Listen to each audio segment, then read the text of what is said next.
Wendy Bell Radio is live.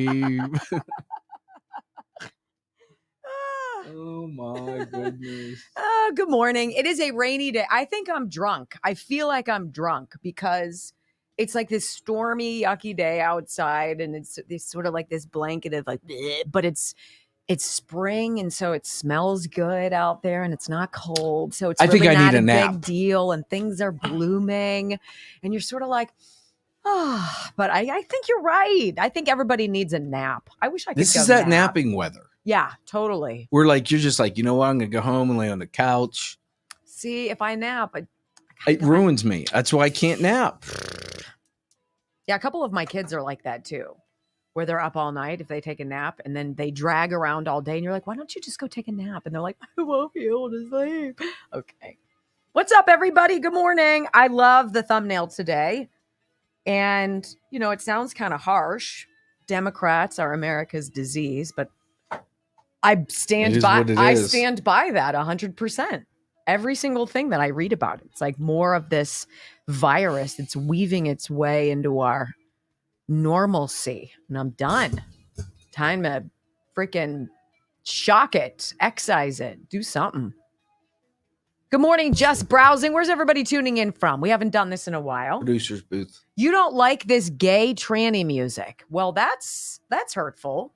I don't know what that's my music. Know what you're talking about. My music. That Depeche sounds like Mode. something a dude would say. So I'm going to say I don't know what he's talking about. That's Depeche Mode. So I wouldn't say that in the least. It's one of my favorite bands. Yeah, she picked it. So hate on her. Wow.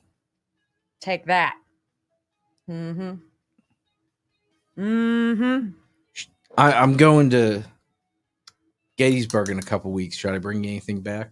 Ooh, where would you be stopping by besides Mason-Dixon? And breweries. I don't know. See, you come back with those double IPAs where I can't feel my gums after like 3 sips. So it's not helpful. Though he used to do this, which was helpful. He would come over, for instance, my 50th birthday. COVID. Right? Remember that? Yeah. He came over with a bunch of beers and we would split them. Yeah. So each of us got half of a glass. Yeah, we tried different beers. But of course, after a while, I'm like, "Grr!" And he's like, all right, time to go. Take care. Bye-bye. First, this is how it goes when you go to Wendy's house with beers. You sit there and you drink. Maybe someone brings out something to eat. Yeah. To soak it up. Yeah, usually. And then all of a sudden you're like, where'd she go? Where's Wendy? She's gone. She's ghosted you. Either on the couch or went to bed. Yes. And then you're just like, time to go. I guess I'm leaving. And you're like, yeah, okay, whatever. Cuts to the chase. Hey, there's no need. I'm the same way. Like, if you would come to my house and I'm tired, yeah, and you wanted to stay, I'd be like, lock the door on your way out. Right. Don't steal anything. Wow. You know? That's not very hospitable.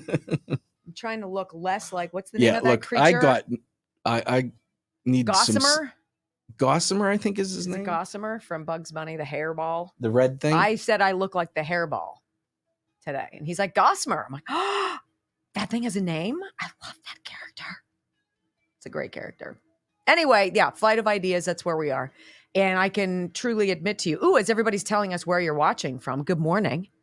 I think that's his name, Gossamer. Good morning, everybody. Yeah, I have a flight of ideas today. Yes, Gossamer. I look like a model today. Darius. Darius. Is this the one this is how I feel when I see you in the morning. Right. This is what I see. Yes.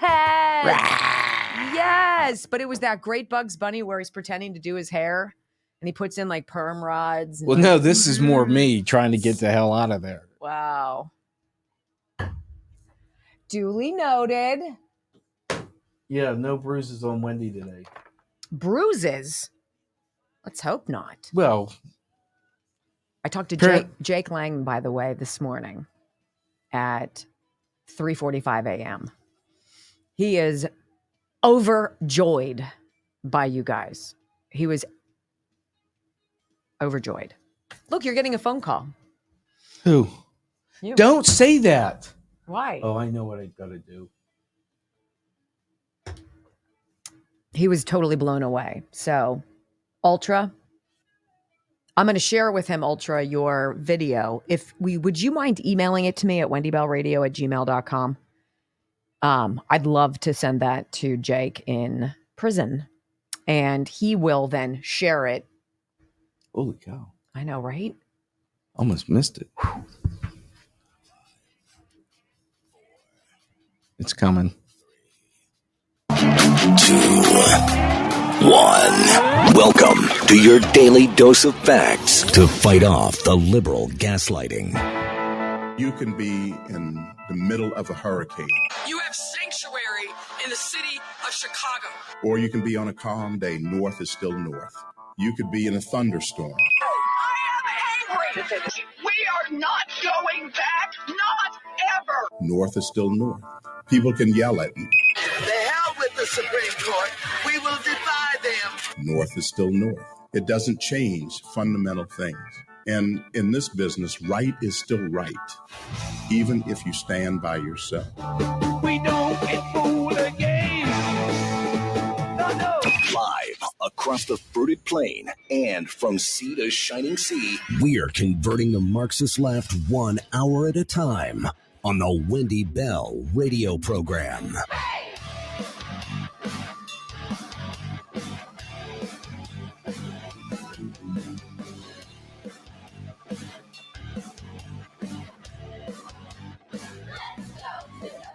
Hello, America and beyond the fruited plain. Welcome home to the Wendy Bell radio program. It's so excited to be with you every single day. We're nestled inside our studio, kind of in a bunker in Pittsburgh, Pennsylvania.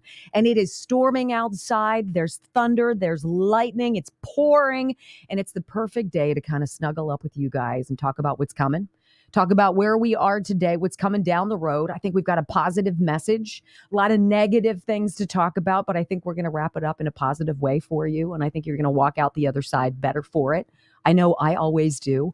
Wendy Bell Radio Network app. Follow along, please, on the live stream. Love to have you join in the chat. Be part of our family that's growing. You can also do the Wendy Bell Radio podcast at wherever you get your favorite listening stuff. Just download us onto your device and put us in your pocket. I think you're going to enjoy what we do here. Welcome home.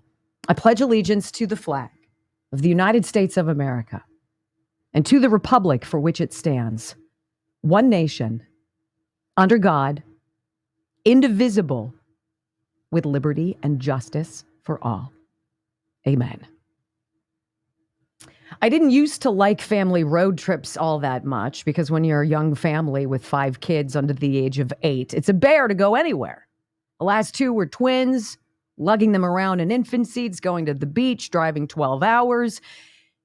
It's a lot.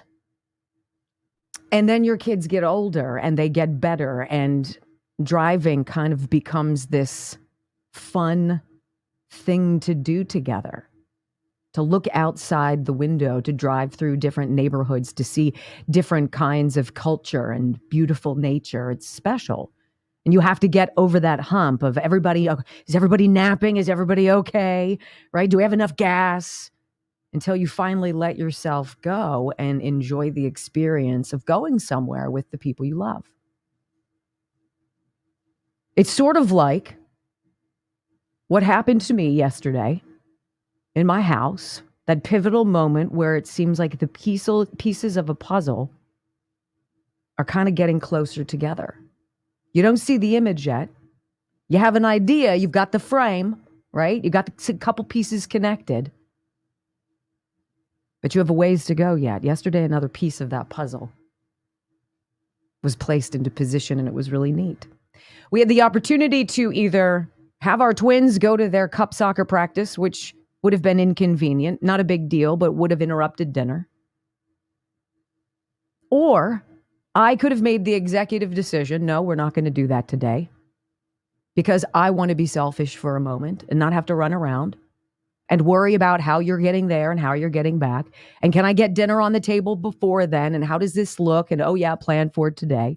And so I just said, no, you are not going to go. Boys were delighted because they were heading out into the backyard for a wiffle ball game, and my life was complete.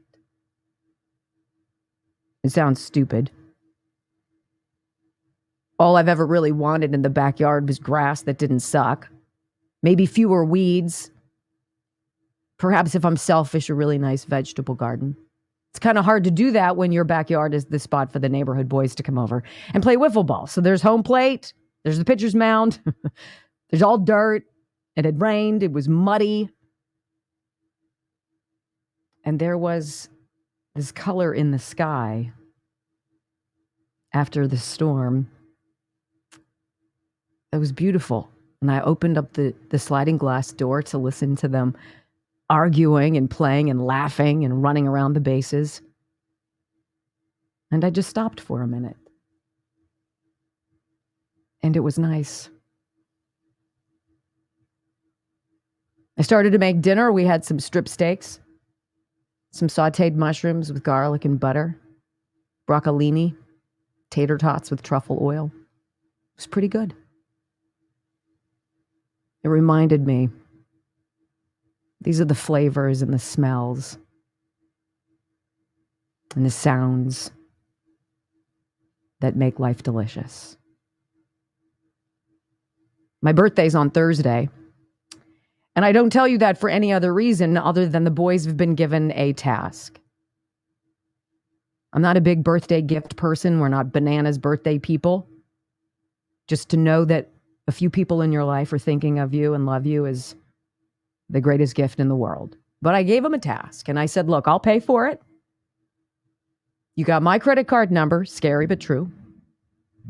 I would like very much for you boys, each of you, to find me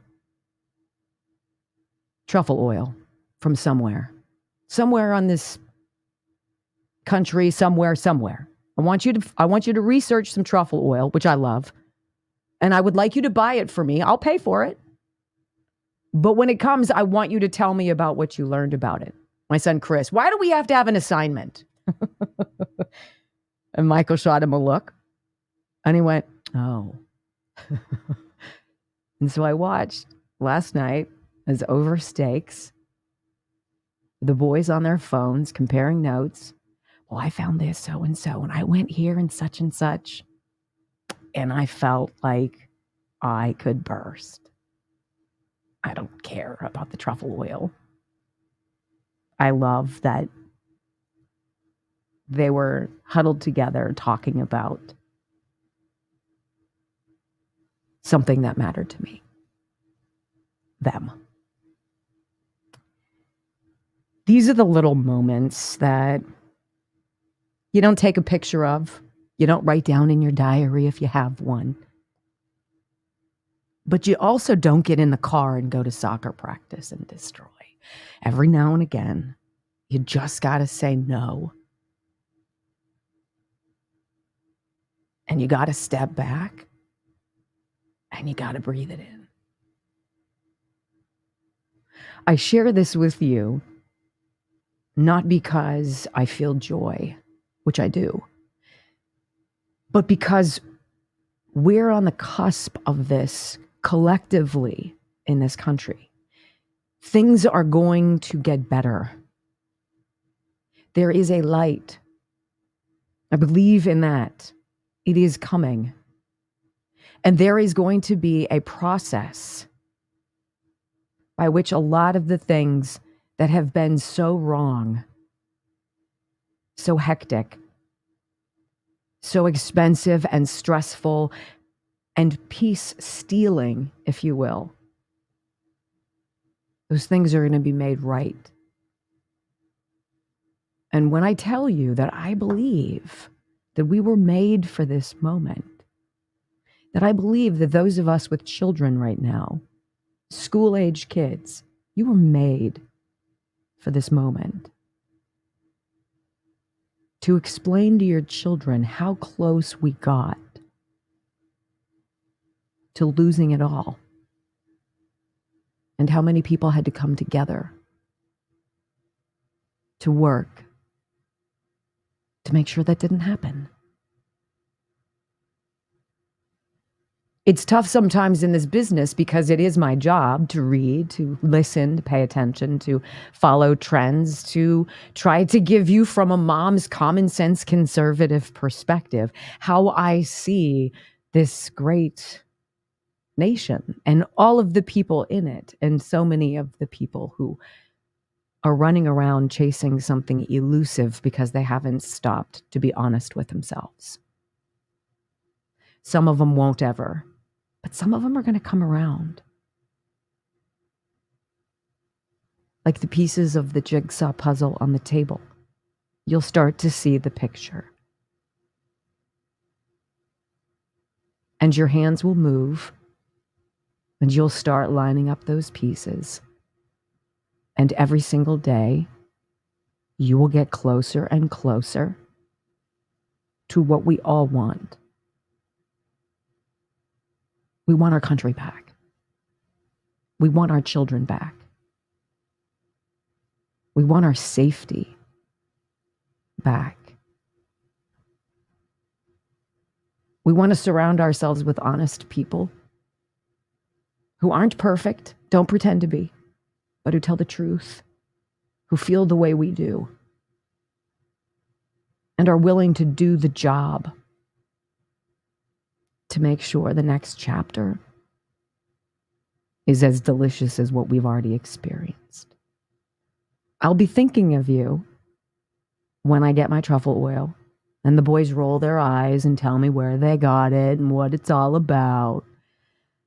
But I guarantee you, the number of times we're together in our kitchen making dinner, where one of them comes up with a recipe involving that sweet liquid, it'll happen, and I will be happy.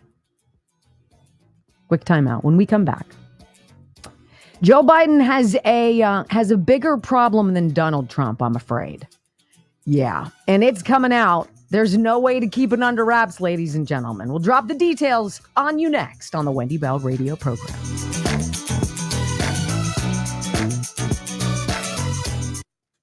That's a lot of Wendy Bell. Is it to what is what? Camera. Oh, did it move? No, it's just really up close. Wow, so sorry. I didn't really.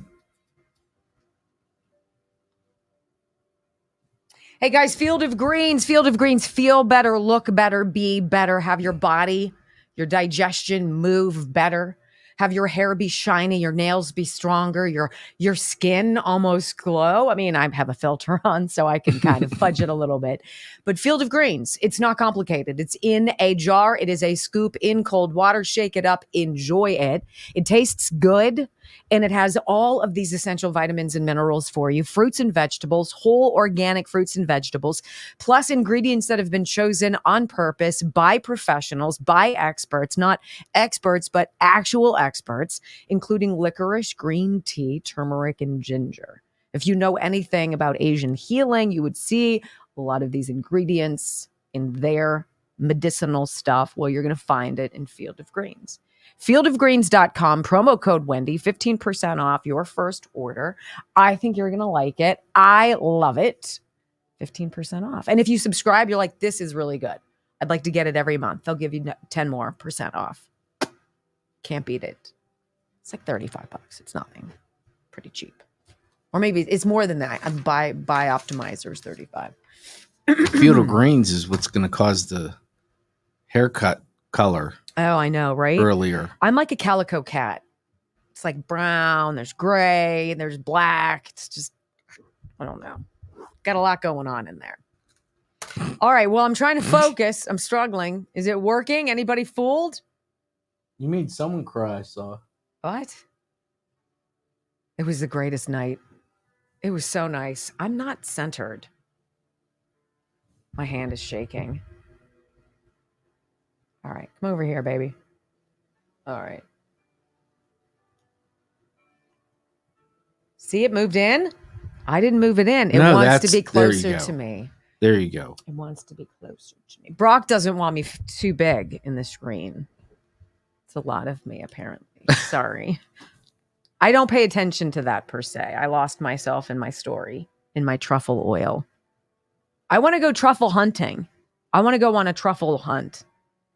I think that would be fascinating with dogs. Don't they use pigs? Yeah. It is intoxicating to me. Don't send truffle oil. No. Don't send truffle oil. No. You do not send that. You're I do not. No. No. Yeah, you're going to have enough truffle oil to last you. I cannot wait. Don't send whoever's going to do it, because someone's going to. Don't send truffle oil. Don't take that away from her kids. Oh, it's fantastic. I love it. I love you guys.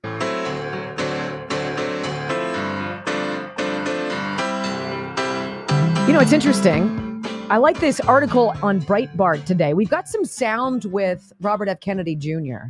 And the reason why I think people like RFK Jr. are important to have in dialogue always, and we should have debates where all of these presidential candidates have an opportunity to delineate themselves from everybody else. Because I think there's a lot that RFK Jr. says that I can get behind, right? And then he goes into some extremes in the whole green climate stuff. And I'm like, see, you lost me there. And then he goes into other extremes where he talks about how Donald Trump and January 6th, how he's guilty for what happened. And I'm like, see, now I'm totally lost. But he says some things and does some things that I think are worthy of conversation. Apparently, there's quite a buzz around his candidacy. And I think we'd probably argue that it's the folks who think both Trump and Biden too old. They're done with it. We want something different. That's fine. It's not going to happen, but okay, I get it. But this Breitbart article is fascinating because this buzz behind RFK Jr. is getting him now. He's on the 5th ballot. The Biden administration has done everything they can to not give RFK Jr. an opportunity. And he's circumventing them with his style and the things that he says. It's obviously resonating with people, and it's working. So here's the title, Kennedy Campaign. RFK Jr. meets requirement to qualify for North Carolina ballot. 5th state so far. And this is something that I think Joe Biden needs to be super duper aware of, because the people who are going to vote for Donald Trump, I think by and large, have found him. This is curious. Third-party presidential candidate Robert F. Kennedy Jr.'s campaign announcing just hours ago it met the signature requirement to qualify for the ballot in a 5th state, North Carolina. Kennedy Jr.'s campaign has collected some 23,000 signatures in the Tar Heel state and will run under the We the People Party. So that's what it's called, We the People Party, which supporters established in the state. Kennedy Jr. campaign exceeded, though, the 13,757 signature threshold required to be met by the May 31st deadline. They've met this deadline 2 months early with an extra 10,000 signatures. That has got to be terrifying to the people who are actually awake and aware with functioning brain stems in the Biden administration. So RFK Jr. officially on the ballot in Utah.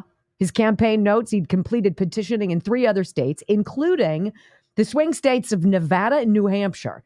In Hawaii, even, the Office of Elections has confirmed Kennedy Jr. supporters have collected the required signatures to establish the We the People Party. Notably, North Carolina, Nevada, New Hampshire, these swing states that will play pivotal roles in deciding the outcome of the November election.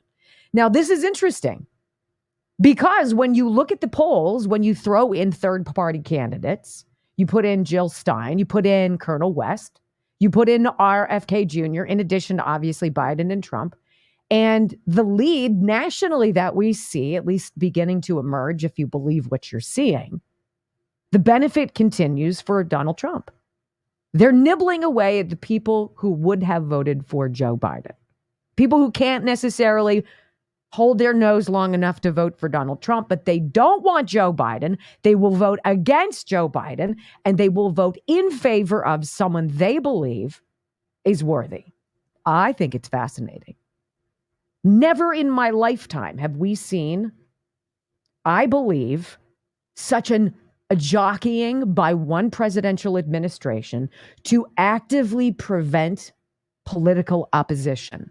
And we've actually got a very interesting soundbite coming up later in the broadcast, because RFK Jr. was on with Aaron Burnett on CNN, and they can't stop with the Trump obsession. They cannot stop beating the dead horse of January 6th. They cannot stop saying, because he's been indicted all these times, 91 criminal charges. It's like Neil Cavuto. They can't all be wrong, can they? All the charges. There's got to be some kind of reality somewhere, unless, of course, there's not, right? And RFK Jr. calls it out. He says, you want to say that Donald Trump is the biggest threat right now. He's not. It's Joe Biden actively using the political machinations of his title and his control over the federal government, specifically to go after people and silence their voices. This is going to be something that you're going to hear creep up in the show today. A lot of people who promise you that they know exactly what's going on in this country, that they are the ones who have the keys to fix it. If you just trust them a little bit longer, just you wait and see. Everything's going to get better.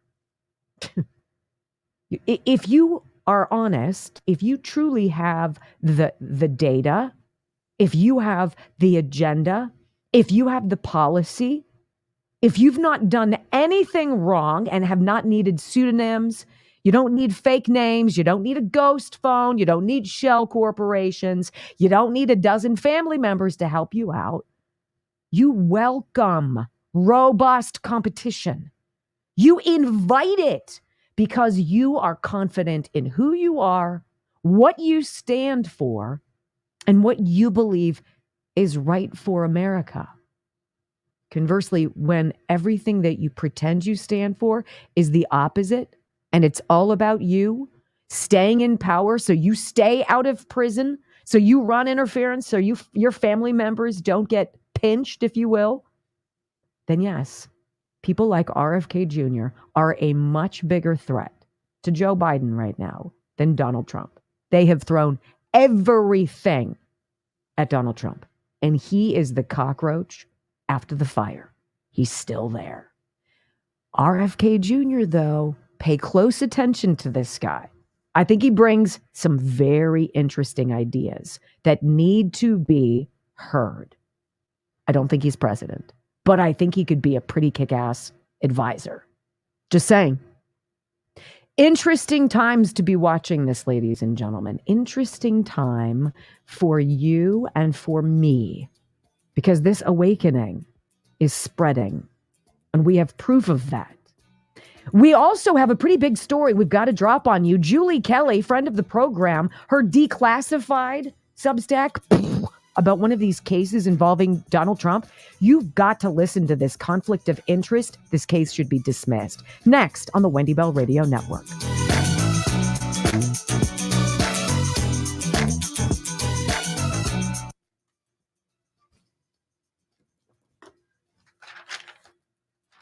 You know, it is fun for Brock and for me to start considering again his partnership with Dr. Darren Dubiak and the Body by AIM 360 team. And the reason why we're starting to talk about him getting back on this program with Dr. Dubiak is that in everybody's journey in weight loss, you lose weight, it works for a while, life creeps back in, and you might put on some weight, or you might gain it all back. But one of the things I love about being connected to Body by AIM 360 is it's a relationship. It's not predicated on a final scale number. It's based on you knowing what to do anytime. And Brock's ready to do it again. I think it's exciting. And you can join him. Yeah. Apparently they had people already call. Oh, that's fantastic. Yeah. Allie told me yesterday they already had people call, which is great because, I don't know, no one likes to do anything alone. You know, so it's... You have a friend who's going to hop back on. Yeah, I had a friend that did it and wants to do the same thing. Got rid of his diabetic medicine. Yeah. And he's going to jump back on because he did the same thing I did. And not so... He lost a bunch of weight. Put a little and then back he gained on. 10 back on. Yep. And then he's like, I'm ready to do it again. Yeah, and he's got a selfish reason, which isn't selfish at all. his daughter's wedding. Yeah. He'd like to look the best he can for this wedding, which I think is great. So bodybyAim360.com, 412-227-9255. Call. I think what's great about this program too, doing it this time, is it everything when you do the Jumpstart, they're tailoring it to you. I think they're calling it a reboot. I told them they should call it Brock's Reboot, but they tailor it to you. Is your blood work now different than it had been before? I would imagine. Yes. So you have to go. My vitamin D was down. Yep. My A1C stayed down. My testosterone went up, which is, if you have low T, as they call it, you see all the commercials for it. Losing weight causes your testosterone. I mean, it was dramatic, the number from where it was to where Sympathy also gained testosterone. Sympathy gains the testosterone. Sympathy testosterone. Yeah. Yes, I did. But it's cool because they're running deals too. Like there's certain things when you're on the program that you get deals on. But I'm excited about doing the IVs. I talked to Allie about doing one next week. So getting an IV next week, but definitely give them the call. Tell them I sent you. Maybe they'll change the name to Brock's Reboot. I think everyone should pitch that idea that calls. Since I have a little bit of time and I could probably put them in here too, I could talk quickly about Ireland contracting. This is the perfect time of year to start looking at your mud that you have as a garden. If you've always wanted to put in some landscape lights, some pathway lights, any kind of exterior lighting at your house, consider Dan, Gary and Diane Ireland's son, who has, he's gotten a nice portfolio under his belt. He's got some great projects that he's done. Friends of ours, Paul from Stinkies and Paul's son, Bobby, if I'm not mistaken, both used Dan Ireland from Ireland Contracting to do he did a landscaping. Really good job on his house. It is really nice. That can change, and it can change the look of your house, and you don't have to go into debt to do it. Like you can say, I have a budget. This is sort of where I want to be. He's very cognizant of that. That's what you did. Very respectful. He came under budget. And it wasn't because, oh, that's Wendy Bell. He was like, I found this for less and I'm not going to charge you when I don't have to. And I was like, wow, what a novel idea. Ireland Contracting, 1-800-NEW-ROOF, IrelandContracting.com. I lost myself in that weird story. I hope it made sense. Literally, I vanished. It's so weird. Sometimes I don't know. I check out on you. The challenge is coming back, if you know what I mean. Brock, you know. Yeah. Yeah. See, that's what happens when you love profoundly. Hopefully you love profoundly. I don't know about all that, but. Well, I wasn't necessarily speaking to you, Blockhead, but everybody else. Got 10-5. The name calling starts. 10-5 watching, 1.78 rumbles. That's awesome. Thank you so much. My dog is 7-9. We should be able to get to at least 2K by the top of the hour. Oh, gosh. We can get to 2K before we even begin. No, we can't. Yes, we can. We only have 45 seconds. 210 people can't click that little thumb up. I mean, it shouldn't be hard, right? That's all I'll say about it. Yeah, Brock's Blockhead. That's real nice. I'm sorry. I have feeling, you know. I know you have a feeling. I would never want to hurt it. Yeah, you'd trample all over it and like it. You'd jump up and down on it. Right? Take that. And then I would go like Kick that it. with my feet. Wow.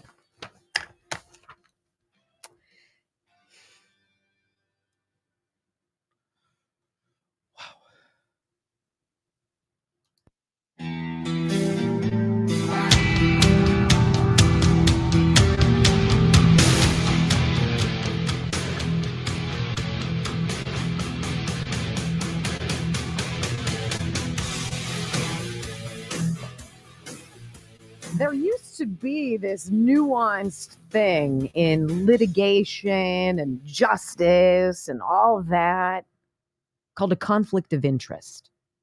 And it used to be that even a scent, a sniff of a conflict of interest would be enough for people to go, okay, yeah, we're not going to jeopardize the entire case by using a prosecutor or a judge or what have you, whose interaction with somebody in the case might cause it to get blown up. Like, I'm not going to invest all of this time, and most court cases take a couple years to make it even to court, right? We're not going to waste all of our effort and have it possibly be thrown out because of some kind of conflict of interest. Now, nobody gives a crap if there's a conflict. They're like, are you interested? Excellent. Come on in. You can be part of our team. This Judge Juan Merchan story it's so ridiculous.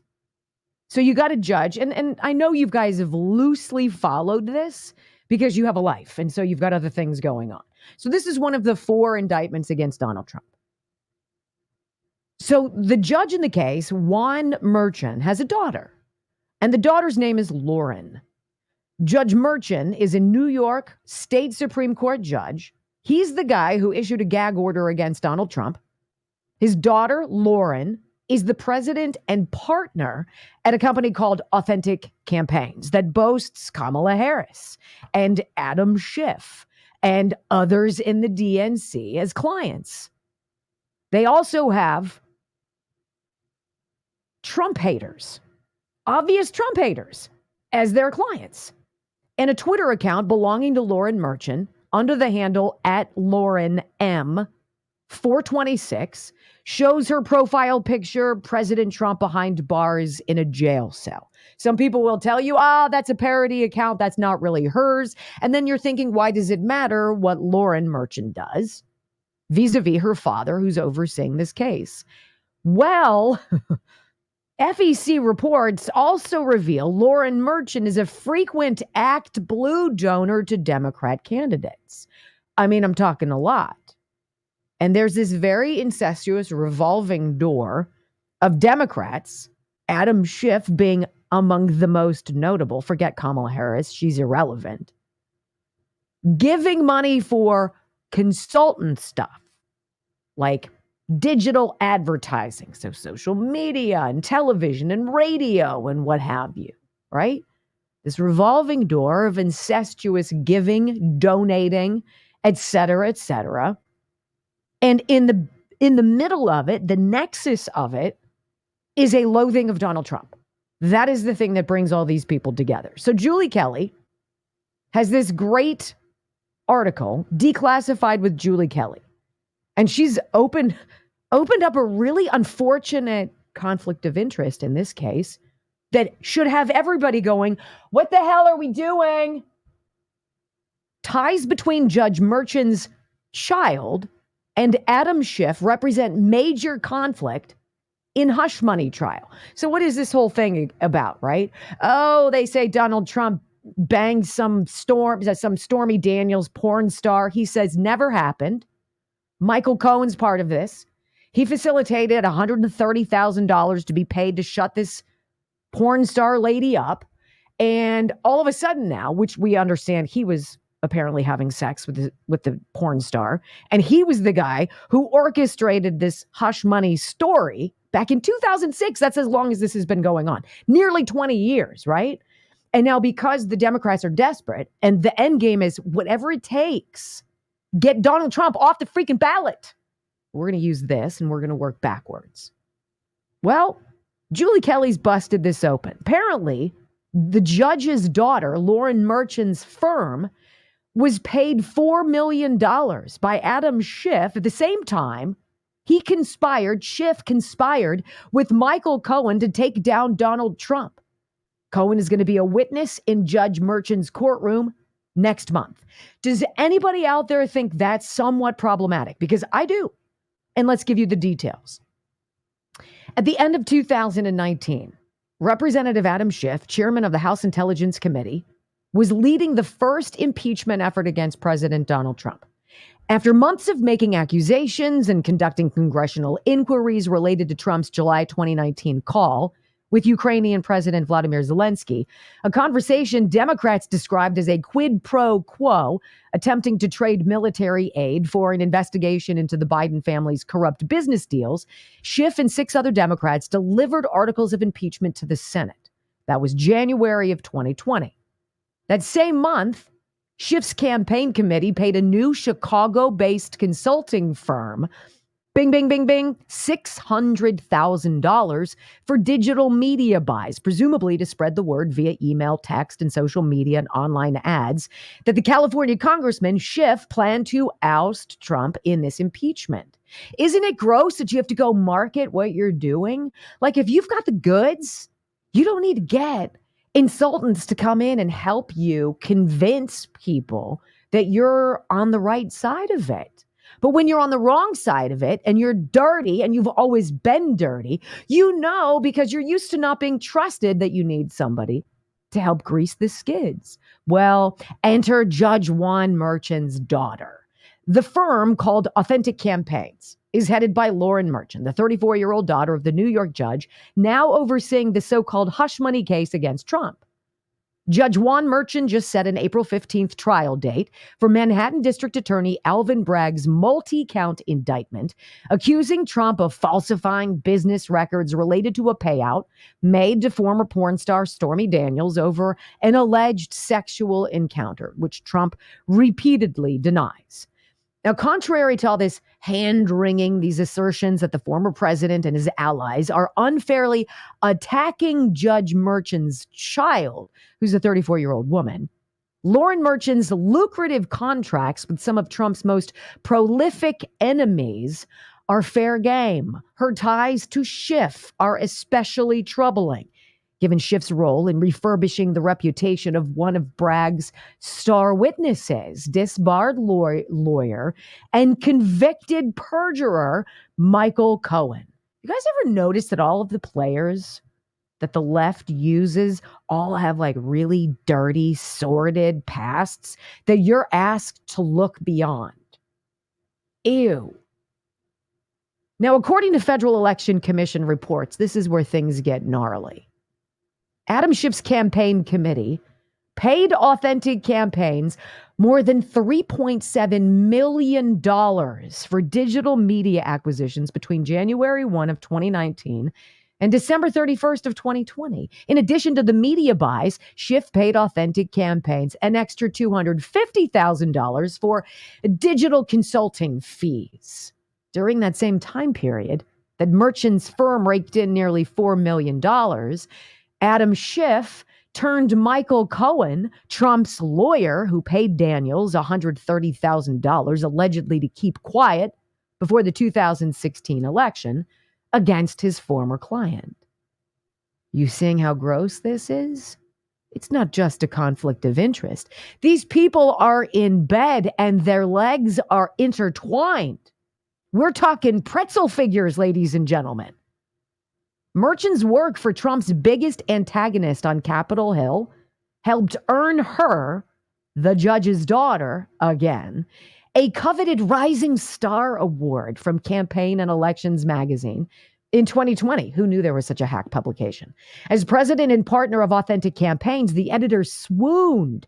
Lauren Merchant, quote, is setting new benchmarks in the digital media space by doing groundbreaking, historical work for clients like John Tester, Kamala Harris, Adam Schiff, and others. But that client list represented Trump's basis for asking Judge Merchant to step down from the case.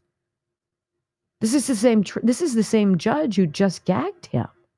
You're not allowed to point out my family's conflict of interest.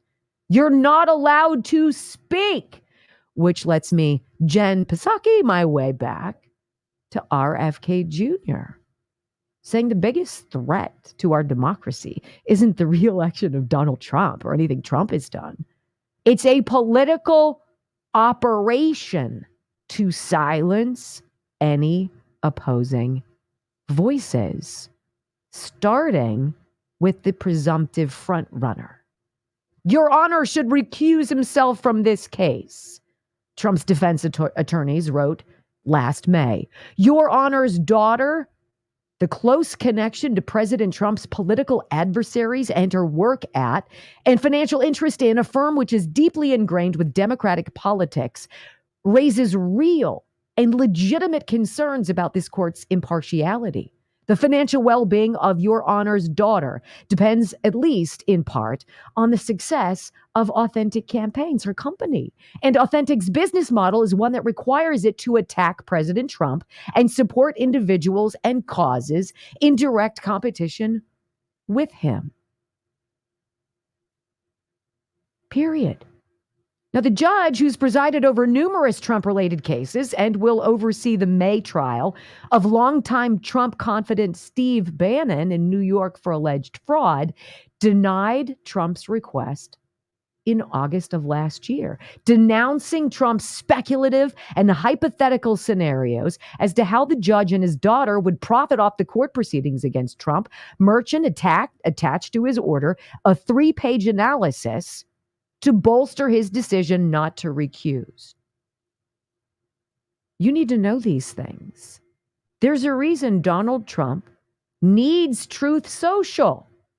It's the only way he can tell you how rigged the game is, how grossly connected the players are. And Adam Schiff, who's running for Dianne Feinstein's seat, and Steve Garvey better beat the snot out of him. California, you better wake up. Do you know what's at stake? Yes. Adam Schiff. Shifty. Why do you think Trump calls him that? Because he's petty and he likes to call people names and be a jerk? Or because he's telling you everything that you need to know? And when judges refuse to admit that they have a conflict of interest and then slap a muzzle on the guy who they want to throw away and remove from the ballot, ought you not know about it? Consider yourself now educated. Quick time out. When we're back on the Wendy Bell radio program, let's talk about Joe Biden's Trans Day of Visibility. Did you hear how they tried to backpedal on that? That's not what Joe Biden said. I'm not thinking that the colored tabbed binder is going to help KJP out of this one. You be the judge next on the Wendy Bell radio program.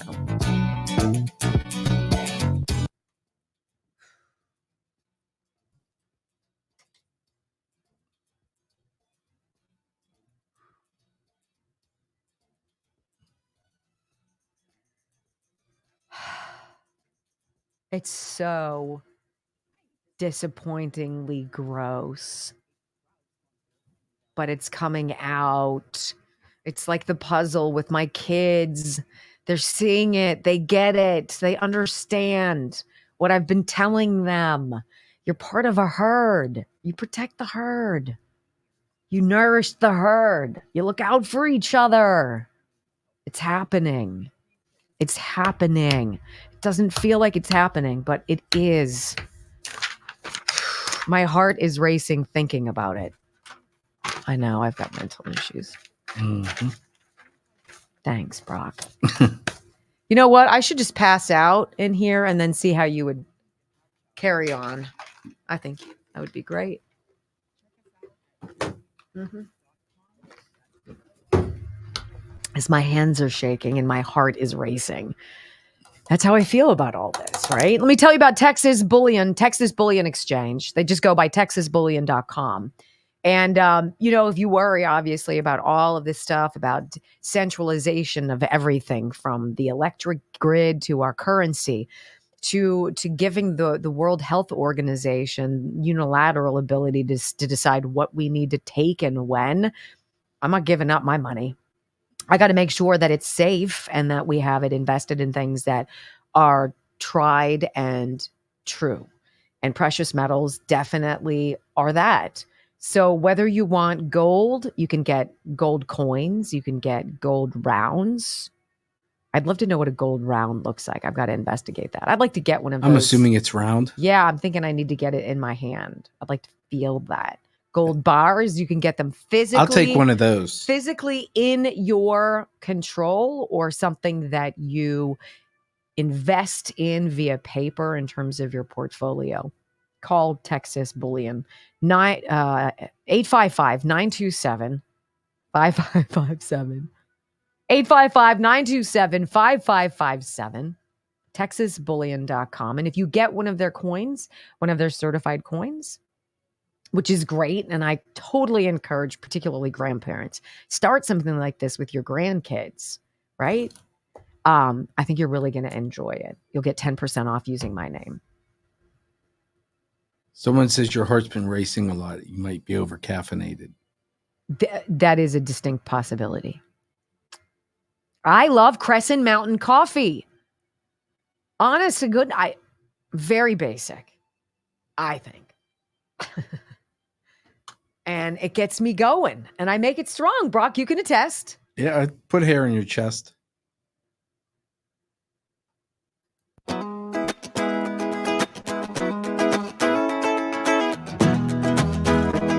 It takes a special kind of suck, I think, to alienate an entire religion, right? To offend an entire group of faithful, and to do so on Easter Sunday is just it's purposeful. It's a slap, a meaningful slap across your face for Joe Biden, the Biden White House, for Kamala Harris, for Anthony Blinken, for other people in this administration to celebrate on their social media pages on Easter Sunday. This is Transgender Visibility Day. And you can lie all you want and say, no. It just so happens to coincide with this particular date, blah, blah, blah. It's a bad look. It's a bad look. It's an insulting look. And we all know it. And it's interesting because journalists, and this is why I have a little bit of excitement back in me, that people are, reporters are seeing it. They're asking questions. They're doing their job in some capacity again. It's good. And I want you to hear this. A reporter's going to ask Karine Jean-Pierre, is it misinformation that Joe named Easter Trans Day of Visibility? Like, why would you do that? What's your objective here? She's going to try really, really hard to read from the bullet points that have been printed for her.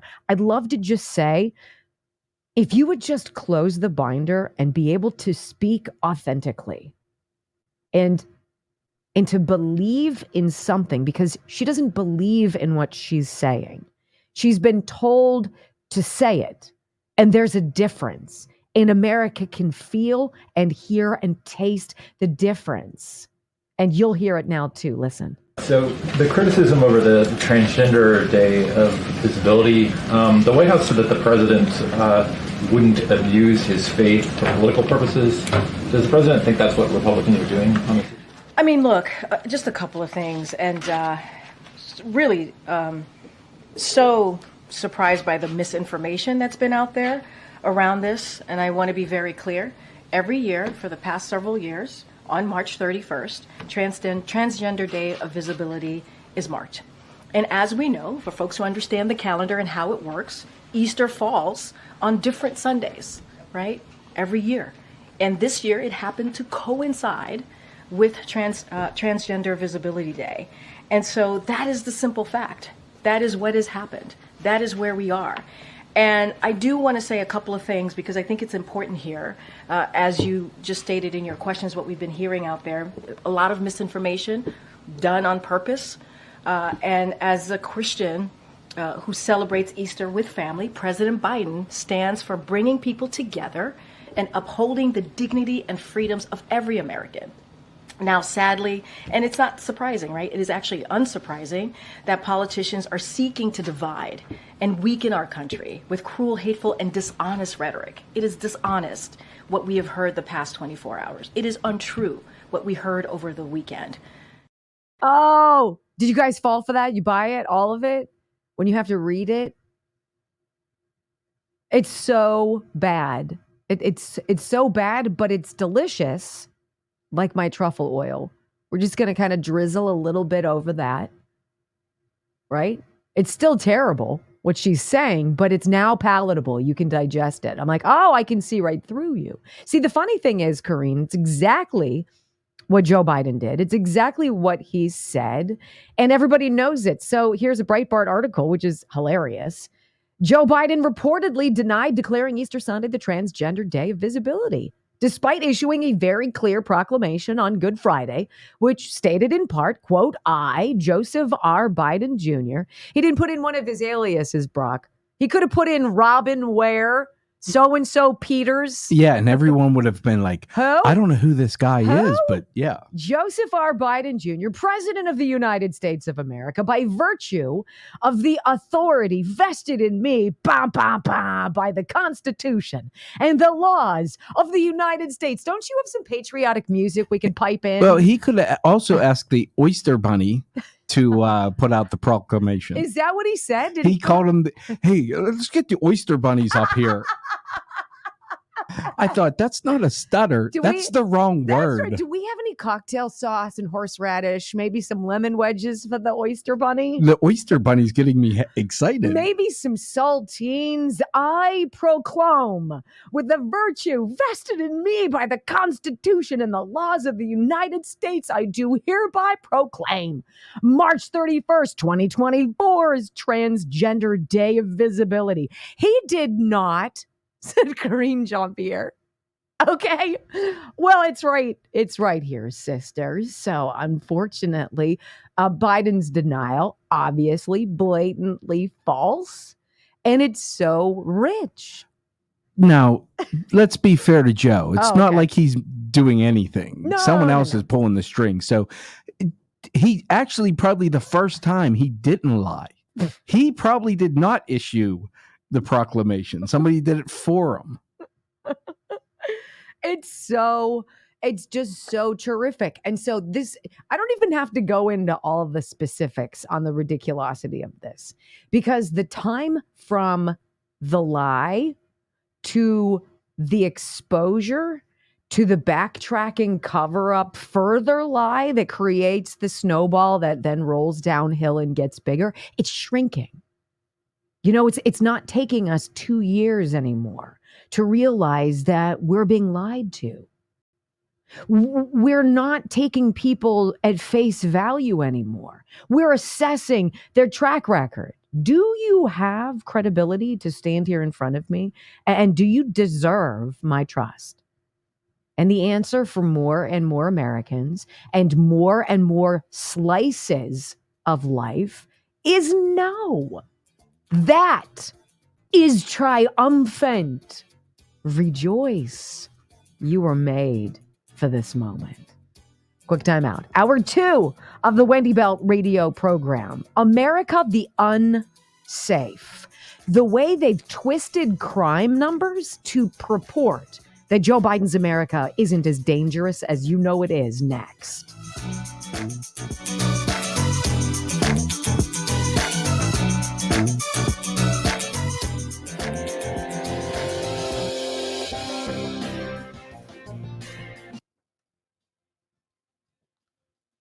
I think we all know Joe is not running the show.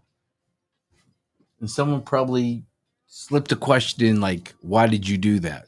You know, a real hard question to answer.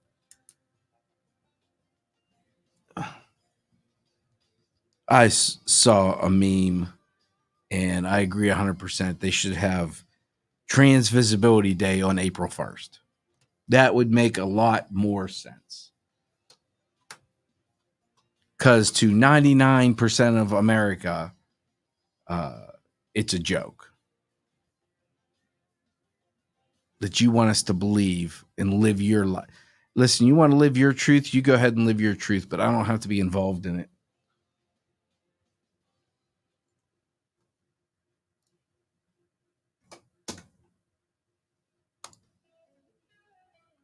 And I think most people are probably, I would say the majority of America is probably along the same lines as they're just tired. We're just tired Stop forcing this crap down our throats. You don't earn respect. You don't force someone to visibly see you. You don't force them to do anything. And even if you did, and this is the big lie, even if you said it's Trans Visibility Day and you're forced to believe it, do you really believe it? Like, does that make you feel better that now someone's playing along, that they don't honestly believe it? They're just playing along. Oh, you're moving the needle.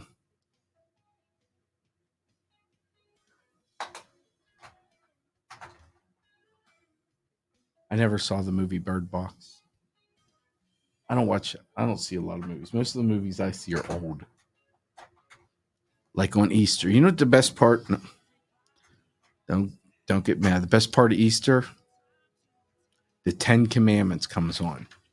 The old one with Charlton Heston. Ooh, that was bright. This is my life. All you ladies out there, you know how it's done. How you doing? Let's go. Patriot Switch. PatriotSwitch.com/Wendy. Not even 2.5 yet. PatriotSwitch.com/Wendy. This is not difficult. It's not for everybody. I will freely tell you that. If you're not willing to literally walk away from Target and from Walmart for the majority of your things that you buy, everything for your cleanliness, your family, everything that you use in the shower, everything you keep in your bathroom, everything, a lot of the things you keep underneath your kitchen sink, the things you leave in your laundry room, your detergents and all of that. Think about anything that makes you clean or your environment clean and well. 450 different products, Patriot Switch. They sell in America, American-made, faith, family, freedom, patriotic company, loves our veterans, supports our military, feels the way you do about traditional values. You can get behind this company. Period. Now, if you don't have a family like mine, and you're alone, it might not be the greatest thing for you, but I would encourage you to check it out. Go to patriotswitch.com/Wendy. It's not a scam. It's not some like Tupperware scheme. It's not some mid-level, whatever the hell they call it, MLM or whatever it is. That's not what it is. It's you changing where you buy your crap and buying it somewhere else better, with no chemicals, right? There's no safety caps on any of these products. Why? Because they don't hurt you. They don't put your family or your pets at risk. Amazing. Love it. Love it. And who knows, maybe even if you do live by yourself, it would be something you would enjoy very much. PatriotSwitch.com/Wendy. That's all you have to do. We'll tell you about it. It's the best part. You're like, I don't know. How do I learn? Okay. PatriotSwitch.com/Wendy. What is this? Uh-oh. Oh. Okay. Sorry. Oh. Uh-oh, one's gone rogue. 249. I thought for sure we'd get to 25. Kelly, thank you. Thank you. Kelly Pigeon loves me. He might be a boyfriend. Oh, God. Don't tell his wife she's armed and feminine. Yeah. We got to go do that again after work badass. someday. I would love that. I would love that. I need to get more ammo. I feel like I kind of need some too. I feel like I kind of need to stockpile, kind of like point whore it up. Let me know when you order. I think Joe goes through Natchez. Natchez.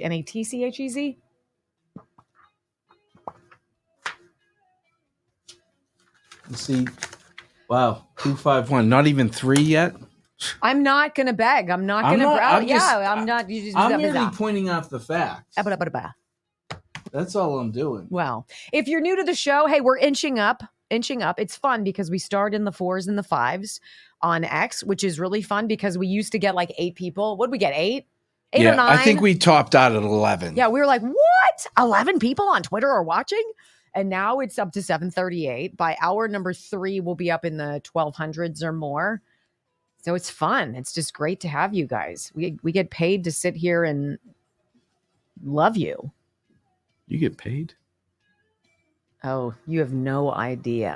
Oh. By the way, real fast, I told Jake Lang this morning, the J6 prisoner, about how much money you raised, and he was almost speechless. I was speechless. I'm getting it to him with our Crescent Mountain coffee. Again, crescentmountaincoffee.com. Just get a bag of the damn coffee. Yeah, right? It's so good. At this point, you have to try it. It's so freaking good. Is it cheap? No. Is it worth every penny? Yes. Yes. Wendy Bell Radio Blend. It's fantastic. 5, 4, 3,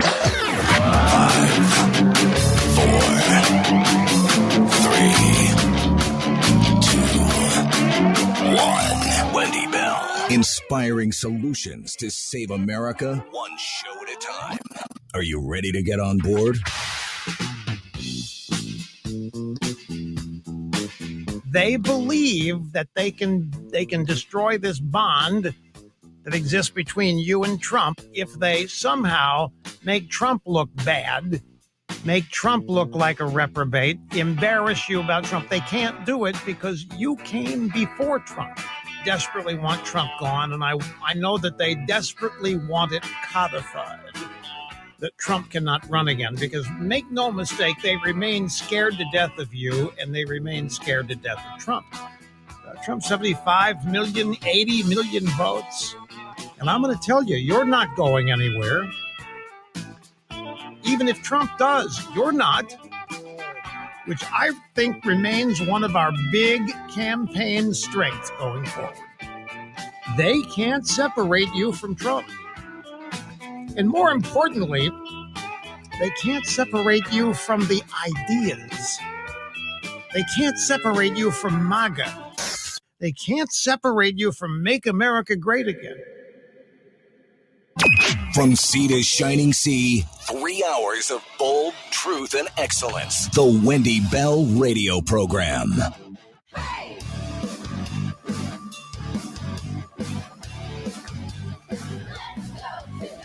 Hour 2, Wendy Bell Radio Program. Delighted to be with you. Thanks for spending some time with our family today. It's easy. I'm a mom, a common sense conservative speaker. I look at the world at 30,000 feet and connect some dots. And I think you guys understand the mission here. So, the story out there is that if you're listening to the Biden administration, if you're listening to any of these governors, any of these people in the administration, they want you to believe something that is completely fictitious. And that is that America under Joe Biden is actually safer, right? No. Don't worry about all these migrants being flown in from God knows where. Don't worry about the millions of people you know nothing about but are paying for every day. It's not more dangerous. Stop it. And we've got the data to prove it. Well, we're going to debunk a little bit of that with one gentleman's video after we listen to something that shows you the great disconnect between what we, the people, are seeing and saying and the machine that doesn't care. They just don't care. They suck. They don't care. Facts, right? So there's a guy named Joe Kernan. He's on CNBC. And he's got one of these business shows, right? And he's talking to DC Mayor Muriel Bowser. And he's saying, I have a daughter, recent college graduate, I'm presuming, because she's in her 20s. And she's moving to DC and she's worried about the crime. And I'm worried about the crime. Like, what can you say to make me to feel better? How do you assuage that? She doesn't even try. She's got talking points. She's got Karine Jean-Pierre's color-coded tabbed binder, right? Except hers is burned into her brain. Here's the give and go before we bounce off and then debunk the whole crime is down in America. Go. My daughter's there, and I'm a nervous person already. So she's in her, in her 20s. I already worry. She worries. She's scared. She doesn't feel safe. She had a place broken into, and someone got shot on her block. And she wanted me to just ask you, what's the answer? Do you have a plan? Is it broken windows that you got to do more of that, or is it more funding for police? What's the plan? Should she feel safe in D.C., Mayor Bowser? Absolutely, and this is what you should know. I just got an update from my deputy mayor, and crime is down in all categories in Washington, D.C., especially those categories that so troubled us last year with robbery and carjacking, down more than 30%. So we've done the things that we know will reset our public safety ecosystems. She's got the talking points. We're going to reset our public safety ecosystem. Sister, I don't want to get jumped on the street. I don't want to have to pull my gun. Did she? Do you think she understood that a little bit? She's like, no, crime's down. Things are good. Well, this is interesting. You guys remember during COVID when somebody waved a magic wand and they changed unilaterally how COVID deaths, how medical examiners recorded deaths on death certificates, so that if somebody died, irrespective of their COVID, but they tested positive for COVID was the cause of death. Obviously, they needed to do that because they needed to sell you a narrative. And the narrative was, everybody's getting sick. Everybody's dying. Oh my gosh, this is serious. Your only way to protect yourself, smartest thing to do, hurry up and go get that shot. Well, it's the same sort of deal here.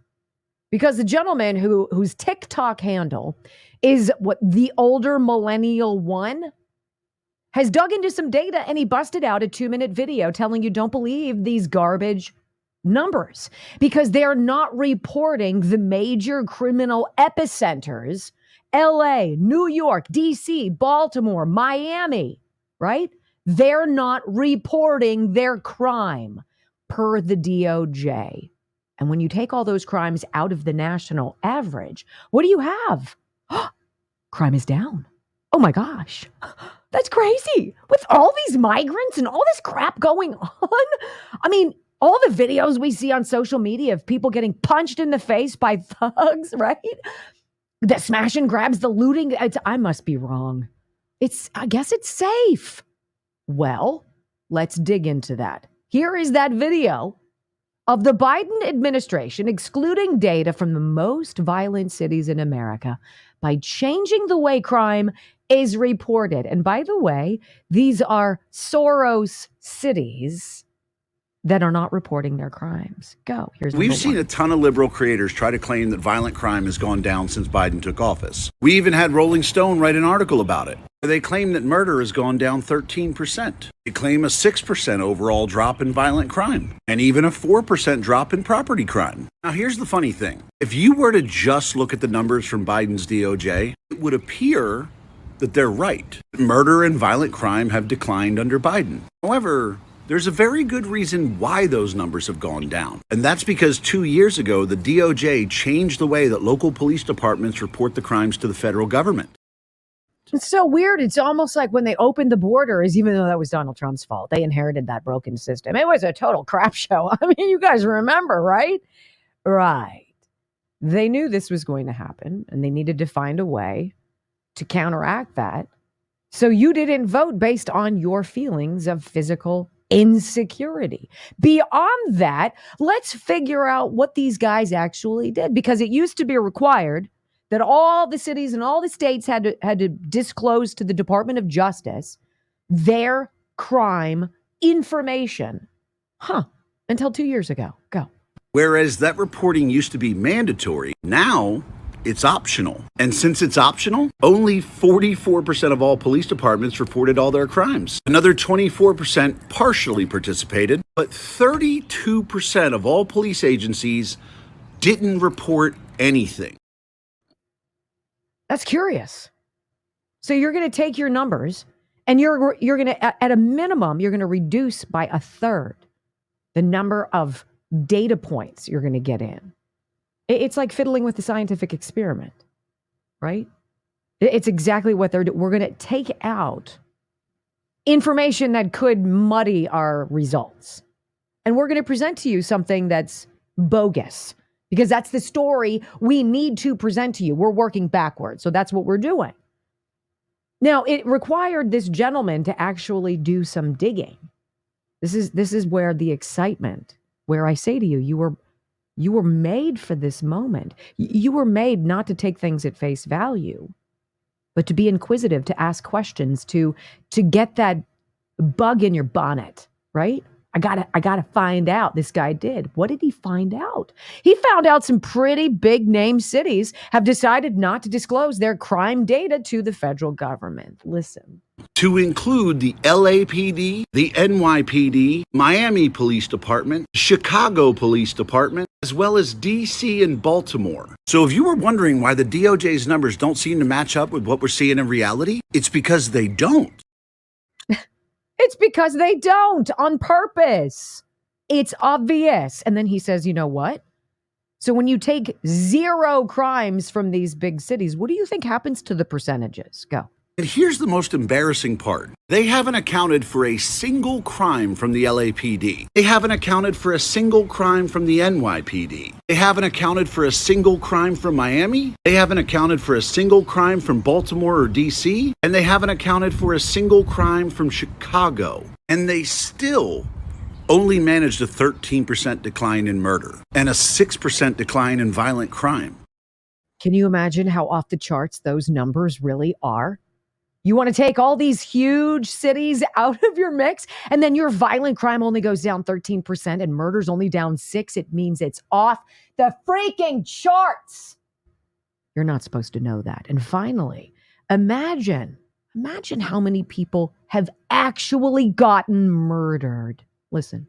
Imagine how much murder and violent crime has to be happening everywhere else. When you remove LA, New York, Baltimore, DC, Chicago, and Miami, the numbers only decline a tiny bit. So no, crime isn't down under Biden. And no, violent crime isn't down under Biden. The only thing that's declined is the amount of cities that they're counting. Because the Biden administration has managed to make 32% of some of the most violent cities in this country not count. 32%, my friends, equals 6,092 agencies that have given the federal government zero crime data. Do you think that would skew the numbers a skosh? Yeah? Hey, defunding the police in Baltimore has a really horrendous ripple effect.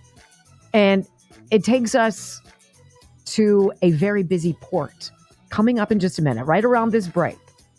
The Baltimore PD could have really used something when that container ship plowed into the bridge. Next.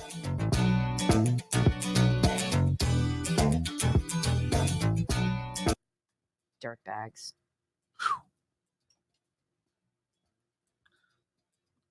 Such dirtbags.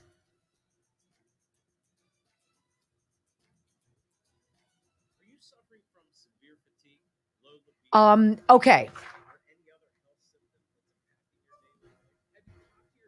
If we learned anything from 2020, it was about who to trust, voices that we trusted, the doctors who gave us the best advice. Even Bill Maher called it out yesterday, right? He's like, how did they get so much so wrong? But there were voices that were getting it right, and they were being silenced, and they were being censored and deplatformed, and the knives came out for these voices. Why was that? Well, they wanted you in the cattle chute doing one thing and one thing only. And this is why our friends at the Wellness Company have put out there something that I think is really, really valuable. It's their contagion kit. And it's sort of like this, all right? This is their medical emergency kit, right? But it's different. So it's nice and compact. It has its own case, and inside are all sorts of different medicines, prescription medicines that you should have on hand for whatever the dirtbags want to throw at us next. Simple. It's only one of its kind. Prescription emergency kit provides you with a carefully selected assortment of effective medications for COVID-19 and other respiratory illnesses. Comes with hydroxychloroquine, ivermectin, Z-Pak, a nebulizer, and a guidebook. And the process is simple. You go to TWC, the wellness company, twc.health/Wendy. And if you use my name at checkout, you're going to save $30. This is only valid for those of us in the United States. And it has everything that you can need for whatever they want to sprinkle our way. twc.health/Wendy. Wendy at checkout, 30% off. $30 off? $30 off. $30 off. I really like this company. I think you guys will as well. So when I get sick, I can just come to your place. Yes, I do have supplies. I've already thought about that, by the way. Because you and I had to work when we both had COVID. I had it first, but you didn't want to advertise that you were coming to work sick. We didn't have a choice. I didn't have anybody who was going to fill in for me. So I remember for the better part of 3 days, I wanted to die. And then about a week later, you got it. Mm-hmm. And I was nowhere near Brock. I really, really, really tried to touch nothing, to be nowhere. I wore a mask when I walked in separately. Like I really, really tried. It was kind of dumb to try. Right? And then I came for 3 days. Yeah. You were really hurting. It was a bummer. Yeah, I'd come, do this, go home, sleep, get up, come do this, go home, sleep. It was stinky. It's a stinky way to lose weight too. I don't think I did that.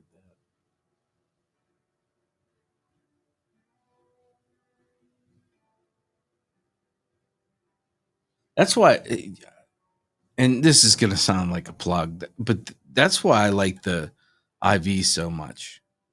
That was the first time I got sick in years. Right. And I did get tested and I had the flu. So I don't even think I had, tested. I will tell you, I felt worse with the flu a couple years before that. Yeah, they said I had the flu. I remember being in the fetal position, shaking. Gotta jack up their numbers, Brock. Yeah. You're a data set.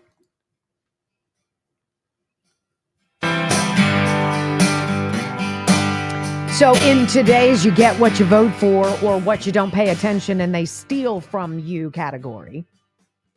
So we've all been paying attention to this Francis Scott Key Bridge. Word that it's China, communist Chinese. They've been able to infiltrate the technology. They were able to take control of it and plow it into a structure at a specific spot. I've heard stories that there were explosives in the pillars. I have no idea. That sort of stuff is going to take years and we're never going to find out the truth anyway, honest to goodness. So I have to move on to things that I can dig into and kind of control. And so that's where this idea of, obviously, you get what you allow to a degree. So Laura Logan, a friend of ours, I'll say that loosely, she's really not, but we've enjoyed working with her in the past. She put out something that I think is interesting. And every Democrat out there, every progressive, socialist, Marxist, communist wacko, and I'm going to say that, and that sounds salty, and I don't care.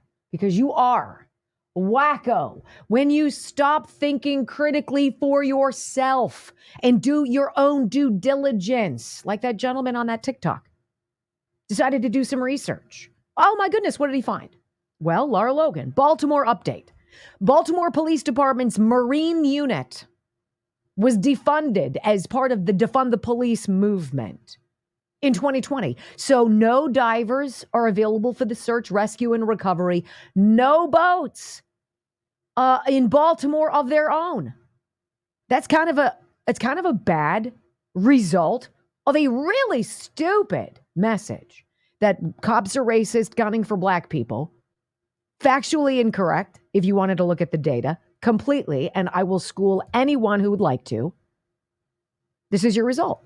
Decades of mariner experience dealing with major hurricanes, floods, dead body recoveries with the homicide division, emergency response, rescues of boaters, just thrown away by this rabid wave of woke suck, which was so stupid.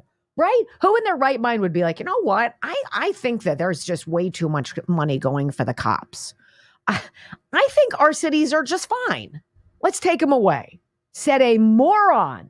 Well, a breathtaking decision considering the hundreds of miles of shoreline within the city of Baltimore, considering this is the second largest deep water port on the Atlantic coast, where approximately $12 out of every 100 brought into Baltimore through commerce comes through the port. Baltimore Police southern boundary for the patrol of the Inland River Waterway is the Key Bridge. The Coast Guard had a small satellite station in Curtis Bay near the shipyard. There's no one to go help out.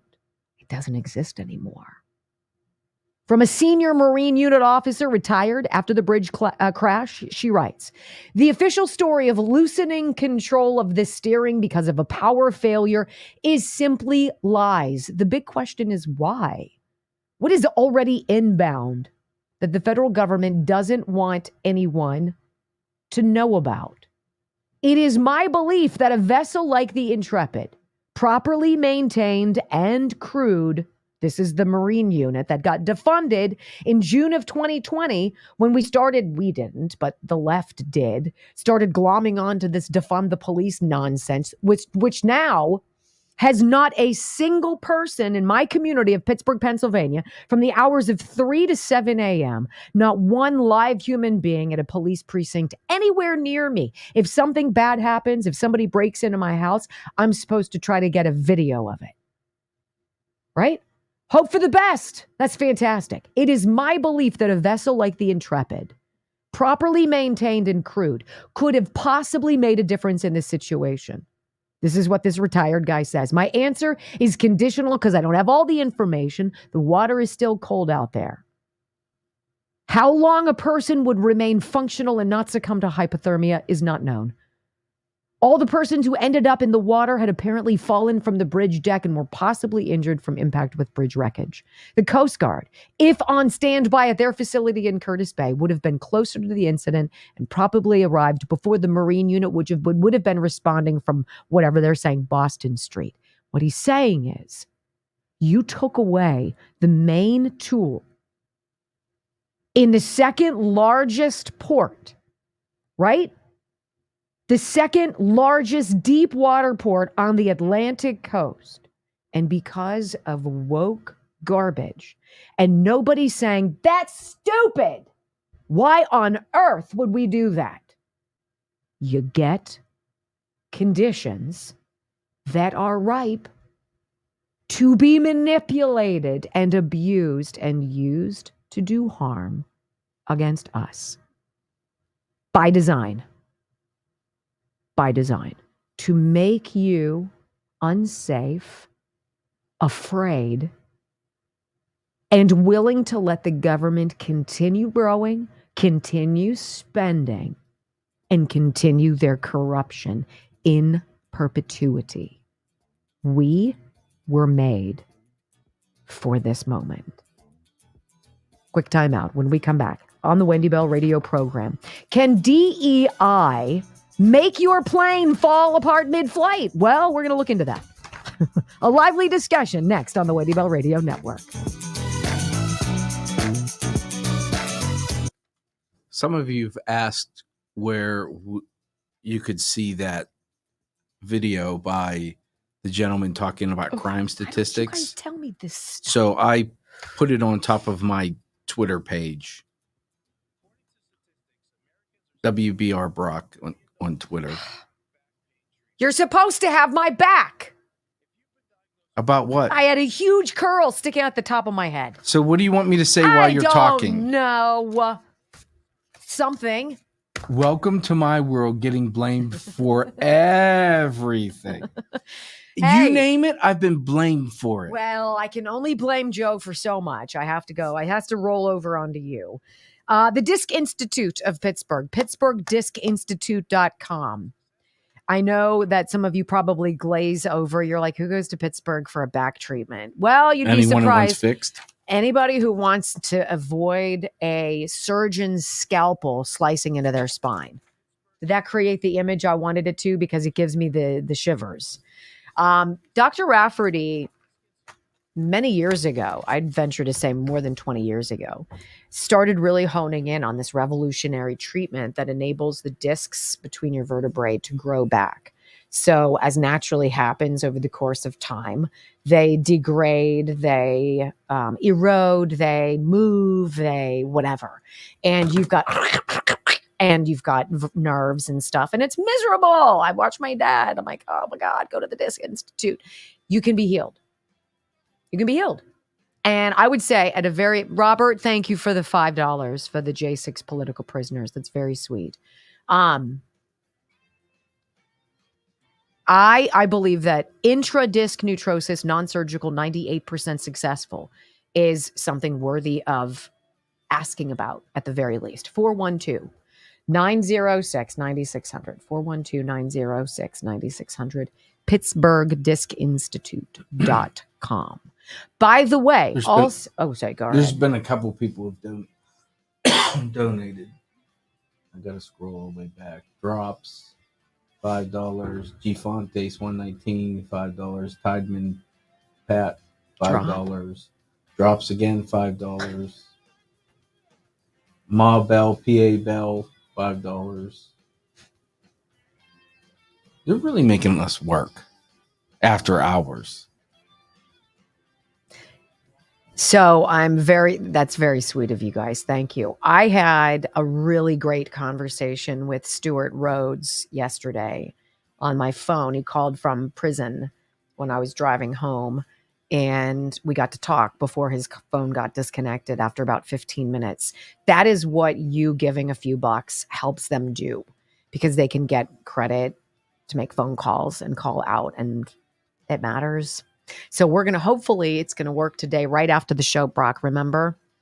So yes. You need to think about that, because I don't know what needs to happen. So Brock needs to work fast after the show. Yeah, you have to go potty. No, okay. I got to set up a stream. Oh, do you want me to, can I help? No. Oh. No, you just need to be there to answer the phone. How about I just sit here and look fabulous? I just need you to answer the phone. Wow. Okay. Well, I'll be here to answer the phone. Answer the phone and then add a call. Okay. And then call. Hopefully it works. And I've got to call our number, and I have to remember our number. Yeah. Hopefully it works, because I don't know if their lines let you do it. 833-927. WBR show. Hold on.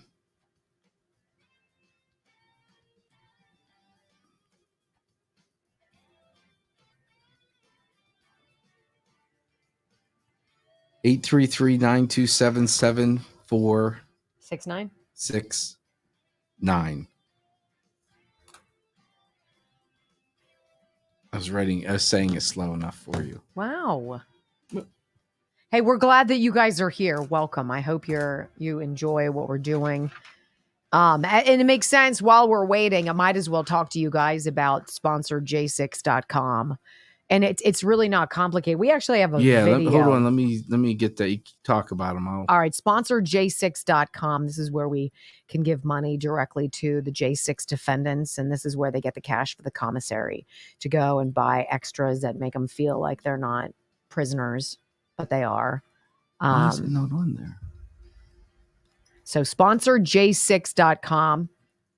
Super excited to be with them. And thank you for all the money that you helped us give them. More than $4,000 from Friday alone. That's just stupid. Okay. I think I can. Jake was like, what? So thank you. You want me to show that video? Yes, please. There's no sound to it. Oh, okay, yeah. So here you go. Help sponsor a January 6th political prisoner in prison for 3 years without a trial. Families are losing their homes and their cars, and we need your help. Please become a monthly commissary sponsor. SponsorJ6.com. SponsorJ6.com. So that's what it is that we're doing. Can you imagine having your husband be in prison and then lose your house because your government hates Donald Trump? Kind of where we are. That was a sigh. Are you relaxed now? tired.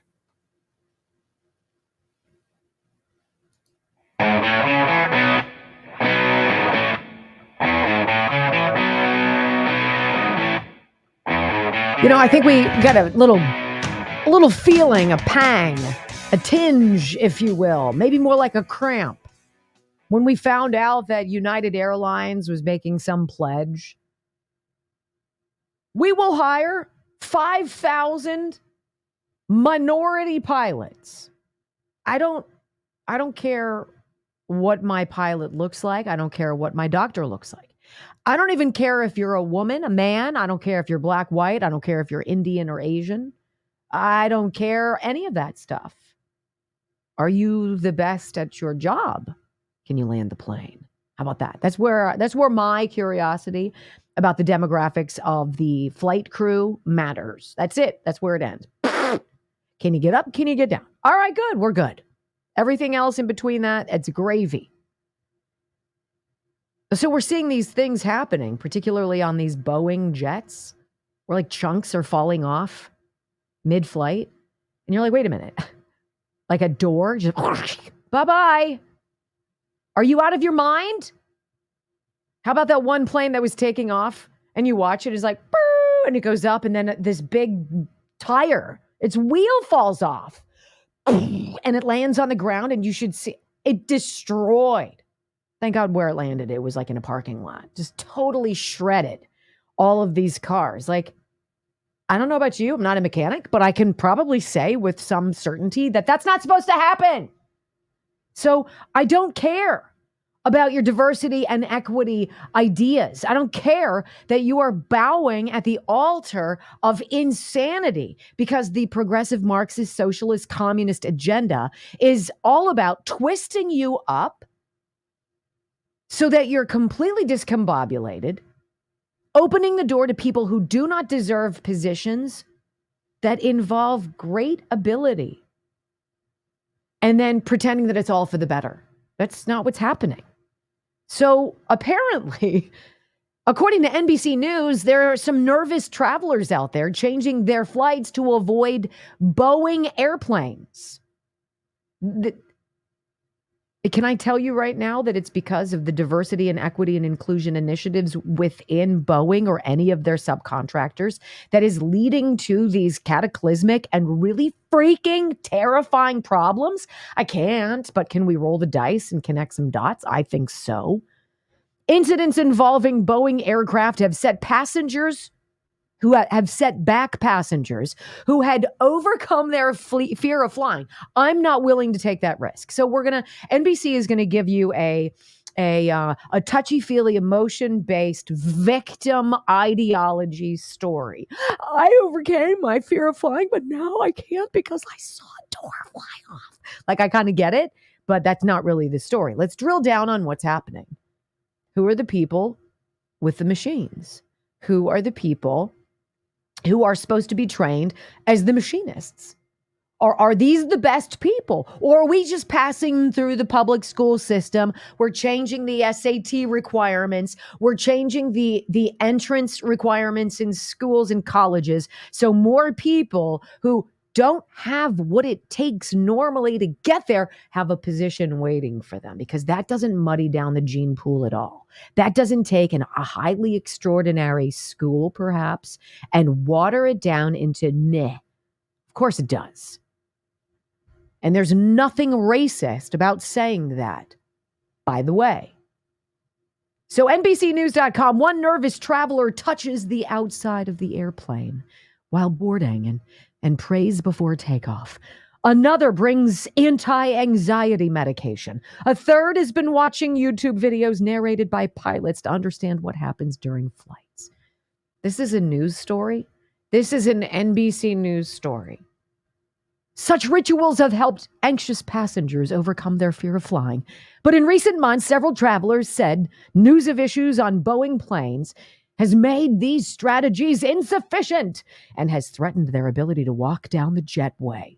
How about you don't have to have some aversion to flying and be worried and freaked out about it by seeing stuff fall out of the sky and getting a little uncomfortable, right? I just can't step on that plane. NBC is going to walk through this. after a series of quality control incidents, starting with the dramatic door panel blowout. I don't want panel blowout and my plane in the same sentence, but it happened on a Boeing 737 MAX mid-air during an Alaska Airlines flight in January. Right? That's a little jarring. Earlier this month, flames came out of the engine of a Boeing 737-900 operated by United Airlines. Dozens of injuries were reported aboard a Boeing 787 Dreamliner operated by a different LATAM Airlines, never heard of it, that experienced a sudden drop. Right? And a tire fell off a Boeing 777 operated by United.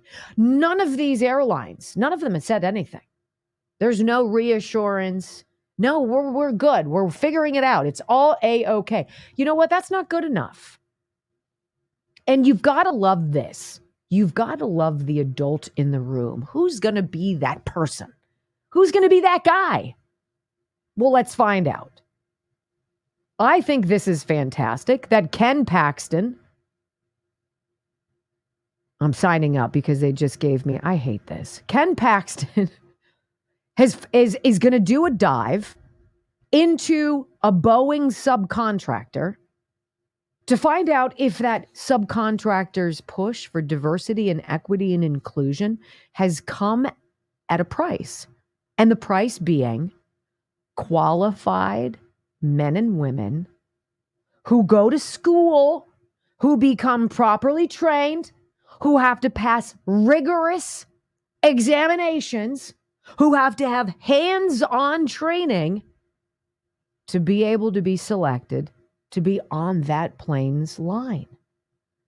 He doesn't think that they are focused. He thinks that, of course, things are dangerous. And he would be right. Ladies and gentlemen, I bring this up to you because if you notice the natural progression of any of these woke movements, and we touched on the transgender thing yesterday, just briefly, that it's all based on the same trajectory.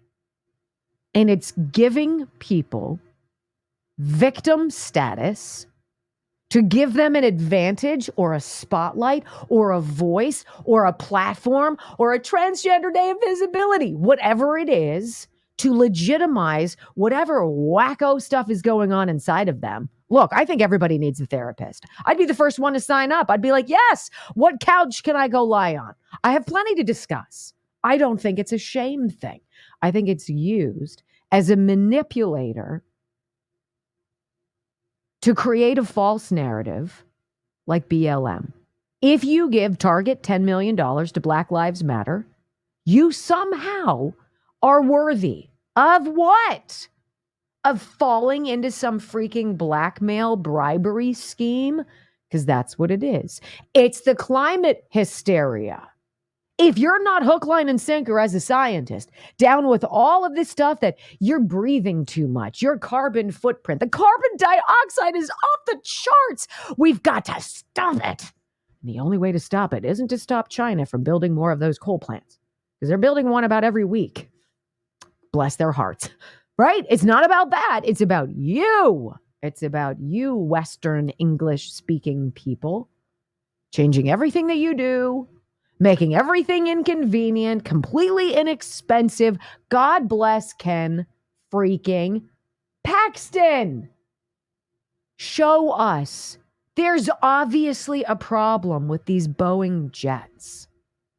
There's obviously a problem if your objective on your website isn't, you know what, we want to get you from point A to point B without you dying.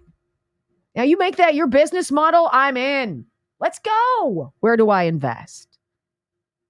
But if the number one thing on your website is proud contributor to some woke garbage that doesn't do anything except provide another revenue stream for money laundering scumbags, you got to tap the brakes.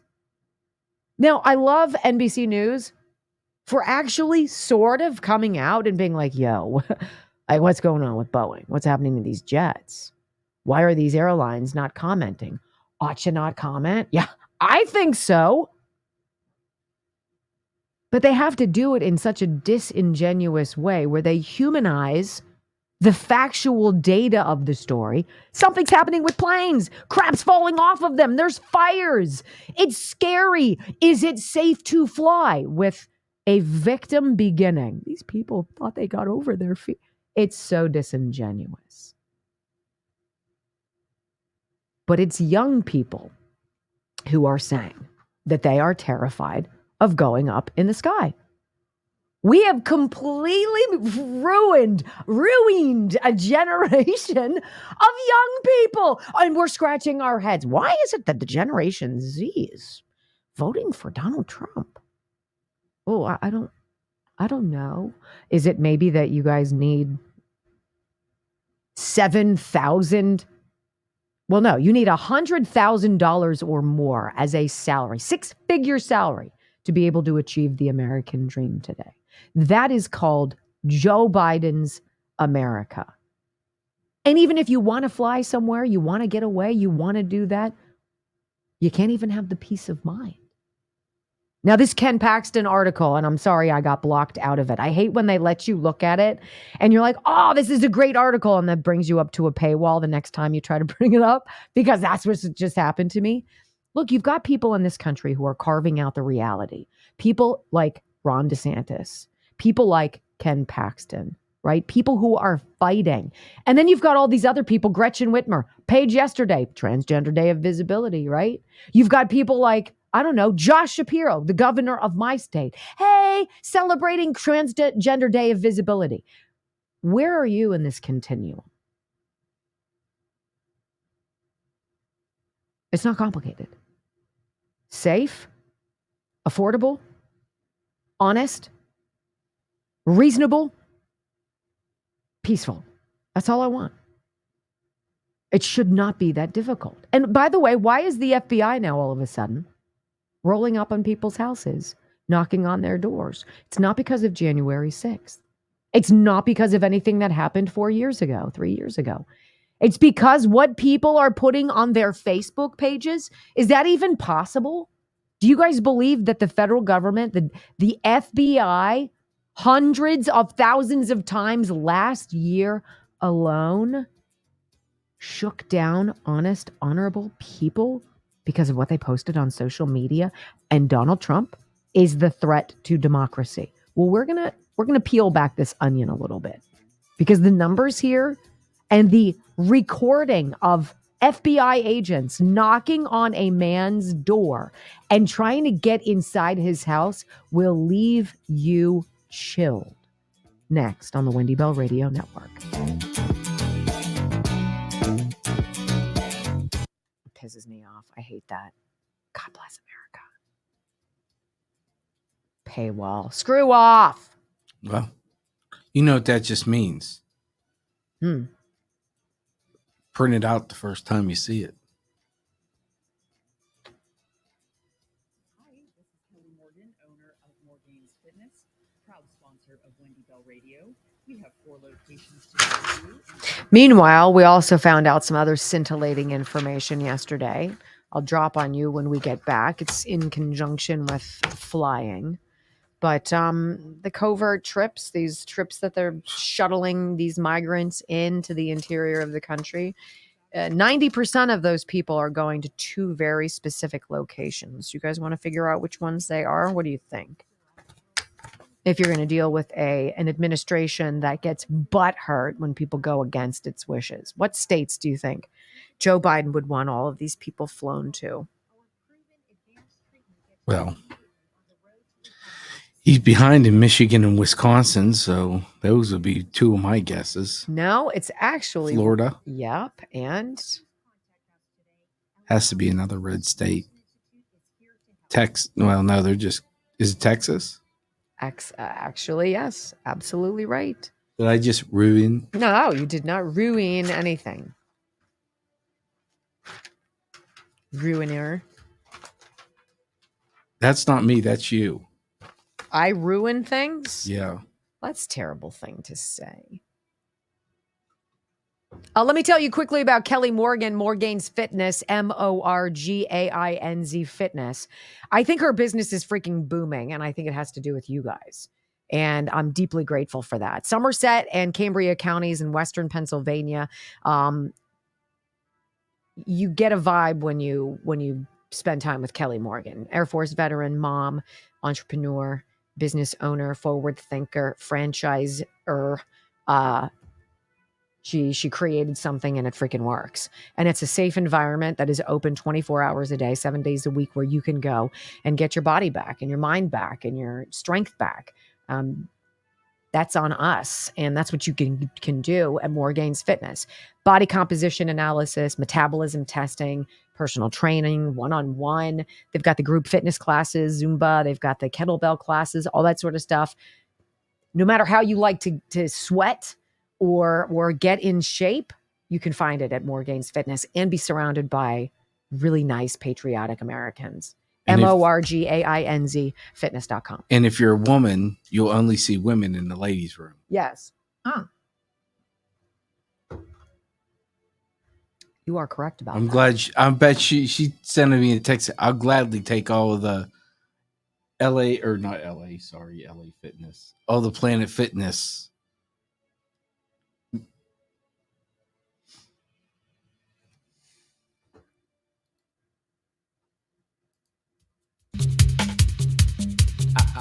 We could argue what we think is the most important of our rights. What in the Bill of Rights, which of these resonates most with us? And I would concur with Robert F. Kennedy Jr. that the First Amendment, freedom of speech, to say and hear and have access to a wide variety of viewpoints and not be censored, particularly by your government. I think that's the most precious, because without that, you're in control. And whomever's in power stays in power. They stay in control. That is what, of course, this administration wants. But they tell you they're not about censorship. No. You got it all wrong. The Twitter files, the revolving door of the FBI, people in the DOJ, CIA, bouncing over and working at the highest echelons of Twitter before Elon Musk bought it. They weren't doing anything to censor you. Of course they were. Of course they were. And they're coming to your door more and more. We're seeing videos on social media where federal agents are rolling up at people's doors to talk to them about things that they have done on social media. Are you crazy? Yeah, it is freaking crazy. And I want you to watch as it happens to this gentleman. Listen. Man has FBI agents knocking on his door. And who were you with? FBI. But the reason for their visit is puzzling. State your presence. State my presence, or why we're here to talk to you? I'm here to talk to you, see if you can give us a little help. Be honest. On what? I can discuss it, but we need to sit down and talk first. About what? About what? Yeah. Well, the FBI has a lot of programs going on where we try to identify some situations or people or groups that may be of interest. And you're not in trouble. You haven't done anything wrong, but you may know somebody that put the hair on the back of your neck up that you'd be willing to talk to us about, and that's why we're here to talk to you. I'm sorry, I can't talk about something like that. Okay. You just say you're not willing to talk to us? No, not unless I'm under arrest. No, you haven't done anything. And if you don't know any suspicious facts, they will be softly spoken, but intimidate and suspect you. Jim, have you done anything that may get you some publicity in the past? I'm not going to answer any questions. Okay, but the reason you haven't done anything wrong, but you're known. And you're known to have association with sometimes some people in your groups.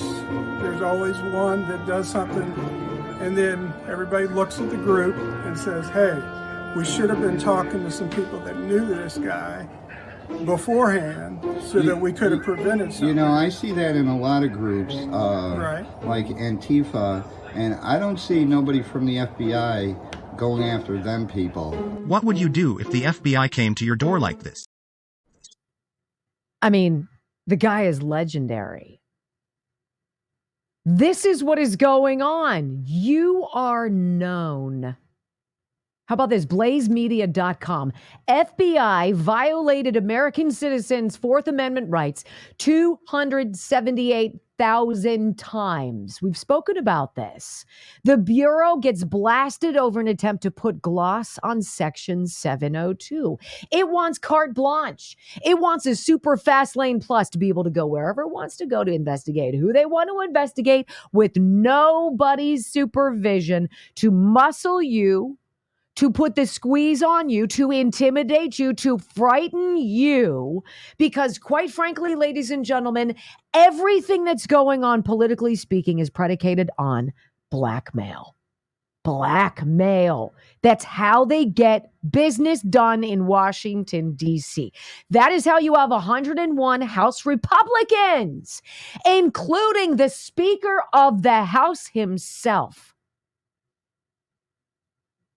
who are willing to go along with suck policies that further break us financially.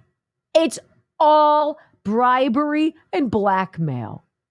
And these clods went before Congress to say that they need unfettered access to investigate you for whatever they damn well wish. The FBI is attempting to rehabilitate the public image of Section 702 of the Foreign Intelligence Surveillance Act, as Congress has until April 19th to reauthorize it. The Bureau recently posted a video to X that features FBI Director Christopher Wray attempting to put a gloss on Section 702 as part of this months-long campaign. The Bureau's timely propaganda did not escape the attention of critics on X, where the post received a community note that read, "The FBI violated American citizens' Fourth Amendment rights 278,000 times with illegal, unauthorized FISA 702 searches." Among the critics, Mike Lee, senator from Utah, who wrote, "FBI just got called out in a community note on X. Congress, take note. FISA 702 has been used for warrantless surveillance of U.S. citizens hundreds of thousands of times. Yet, the FBI demands 702 be reauthorized by April 19th without a warrant requirement for searches of U.S. citizens." So you could be next. You get a little salty one day and you post something, they don't like it, on your door. It's not a communist country. Or is it? Because it sure feels like it. It's certainly looking like it. And they want more of it to hassle you, to hunt you down, and to imprison you if need be. Sounds like a stretch, doesn't it? Well, there are a couple hundred January 6 defendants in prison right now who I know are listening to my voice, and they tell you, assuredly, it's not a joke. Quick timeout when we're back on the Wendy Bell Radio program. You got to talk about this Generation Z again, how it's going, how it's affordable, what's happening in Joe Biden's unsafe, unaffordable America. Next on the Wendy Bell Radio Network.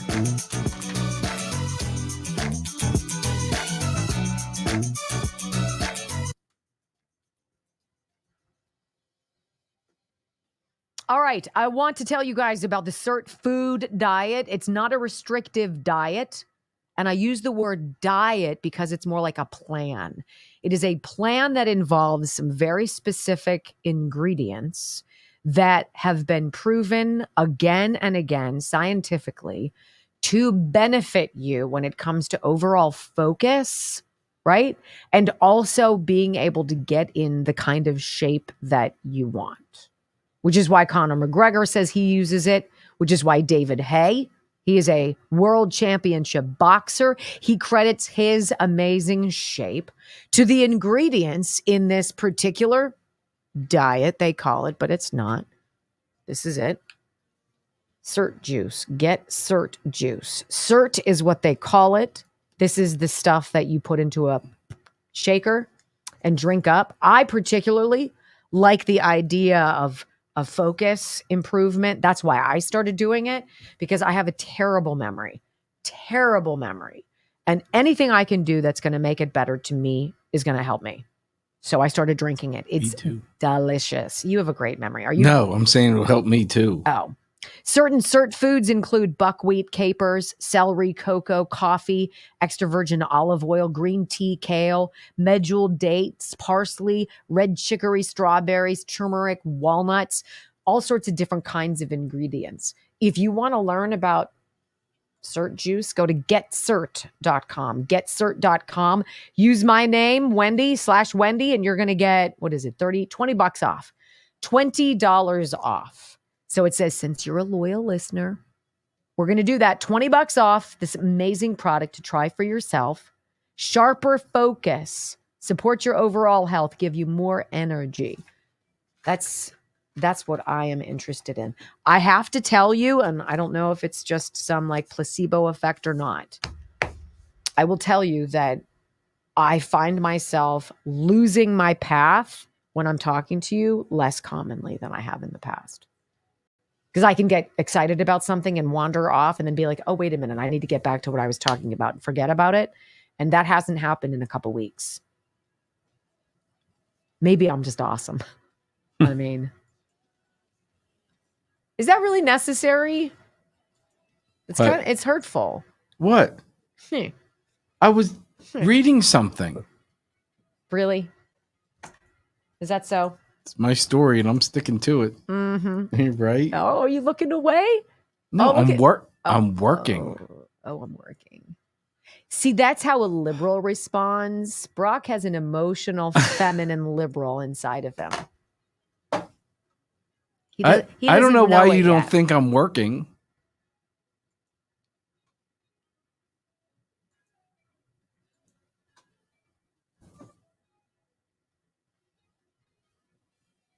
How's everybody? 11-7. We've got 3. Hey, thank you for the 3,000 rumbles, you guys. We appreciate that. We've got 1,000 watching on X. Hello, Twitter. It's great to have you. I'm wondering how long till they knock on our door. Huh. Well, I've already been kicked off of platforms. You have, just because of your affiliation with me. Mm-hmm. Brock wasn't even allowed to start a YouTube channel. I got kicked off. Then Twitch kicked me off because I allegedly told people they should drink bleach. Really? It's so stupid. I told you not to say that. Mm-hmm. It's very frustrating. But it's very what's predictable. frustrating is the next half hour. Why? What you're going to talk about. First 2 hours went by pretty fast. Yes, I don't disagree with you.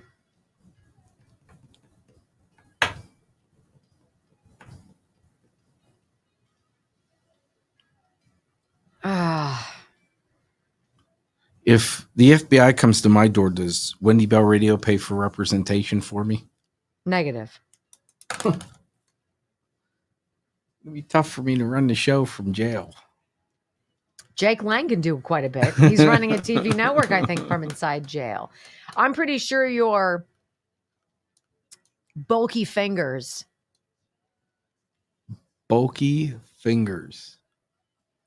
Are they that big? I mean, I don't know. It's the story I'm going with. Oh, that's Wendy's inner liberal right there. Okay, now. Didn't you just say that about me? Yes, but it's only okay if I say it. Oh. All right, so let's talk about this. Yes, we've got a couple audio sound bites from Fox. We've got one from WSAV in Georgia. I guess I should put them in the system. With food pantries. You know, it's going swimmingly, isn't it? It is remarkable how cavalier they are about this new normal where you have nothing and like it. And then you have to work 2 jobs just to stay afloat. Sherry will have me covered, Demanda says. Why? If the FBI comes to knocking on my door for representation. Sherry, I will not beg for rumbles. Just so you know.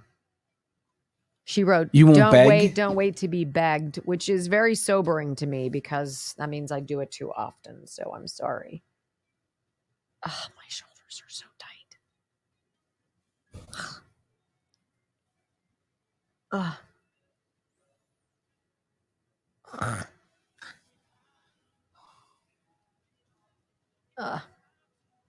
Well, if Sherry works for the best criminal defense attorney, I'm going to have her on speed dial. I didn't know she did. Who does she? Well, now we have a Who does she work for? Do you know? I don't know. But we now have a guy. He doesn't know it yet, but we now have a guy. Might he be my boyfriend? Oh God, here we go again. How many do you need? How limitless. I'm an equal opportunity lover. Really? I am. That's how I roll. I'm just gonna move along. I'm just gonna sit here and do my job. Move along. I'm just gonna sit here and do my job. His job. No, I know, Trumpet. But I mean, if you're saying that I'm begging, I shouldn't be begging. So I can read between the lines. Job. 5, 4,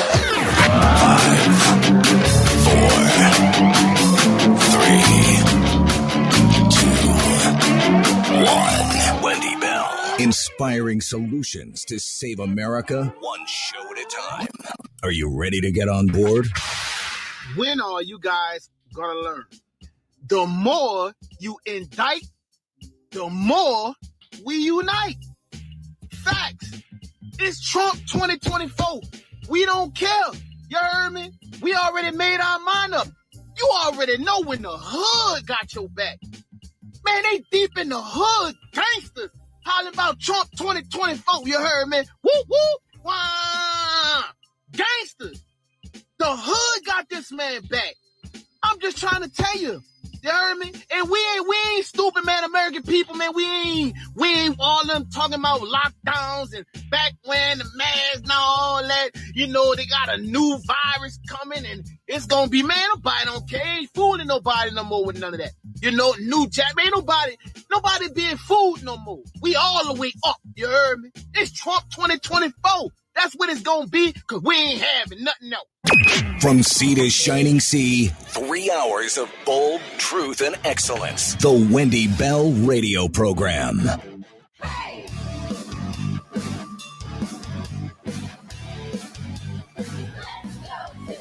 Welcome back. Hour number 3 of the Wendy Bell Radio Program. It is official, on the clock, and a reminder. A welcome to all of you who pay attention to us on the podcast. Thank you so much. You've been so huge. More than 2 million downloads of our podcast. So 2 million people walking around with us on their phone. It's just the best. Check us out, Wendy Bell Radio, wherever you get your favorite podcast. Like, follow, share, suggest, give us a review. Welcome home and keep coming back. You know, it's remarkable when you look at the dollars and cents of insanity and you try to pay attention to how much this administration and all of the nuances surrounding it, they just want you to believe in this alternate reality. That no, everything is so good now. It's so much better now. Don't follow what all those people on the right are saying, those Donald Trump people. It's just not working. It's not working. Everybody knows what's going on. And now, in order for anybody to buy a house in this country, you know, and my 2 oldest sons should be walking this path, the American dream, toward having something that is theirs, that they will own and keep and do with what they will forever. Can't afford it. Period. And I want you to hear this audio soundbite because Americans now need to make a monster salary in order to realize that dream. Listen. The average home buyer needs to make over $110,000 to afford the average home. A new Bankrate study showing that the required salary to make that purchase has jumped 46% in just 4 years. Home buyers only needed to make $76,000 back in 2020. And the issue, widespread. You now need a 6-figure salary to buy the average home in 23 states, including the District of Columbia. 4 years ago, that number was just 6.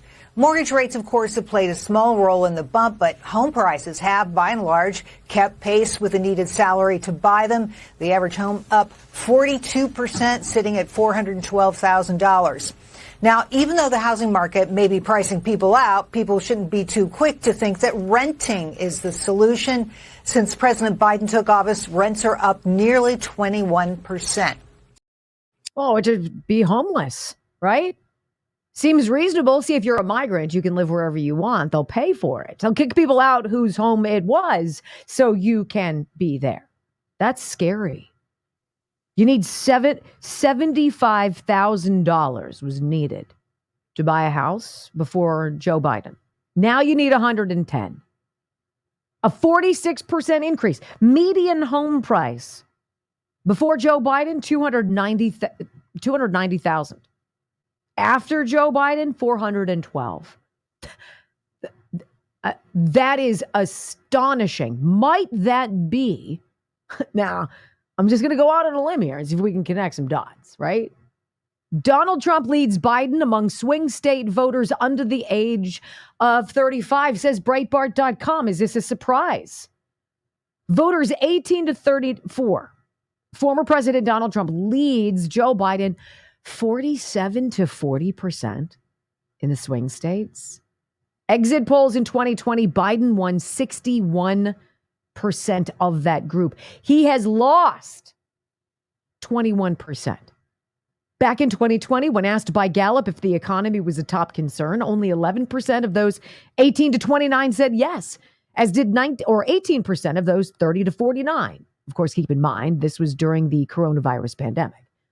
Today, those same numbers have exploded. Now, 47% of those between the ages of 18 and 29 cite the economy as a top concern, along with 43% of those between the ages of 30 and 49. The concern is being reflected in the polls, obviously, Bloomberg notes. Trump is currently leading by the president 47 to 40% with voters 18 to 34 in the swing states. This is a March Bloomberg News Morning Consult poll. By contrast, Biden won 61% of voters under 30 last cycle. Who's this guy doing well with? Besides triggered, multicolored hair, maybe transgender people? I don't know who he's doing well with. The media, of course, want us to believe Biden's support for Israel is what is driving young voters away.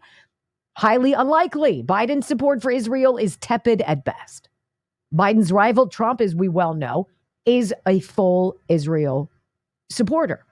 Economic concerns, make much more sense. In fact, I want you to listen to this clip also. And this is about young people talking about the economy. Is it working for you?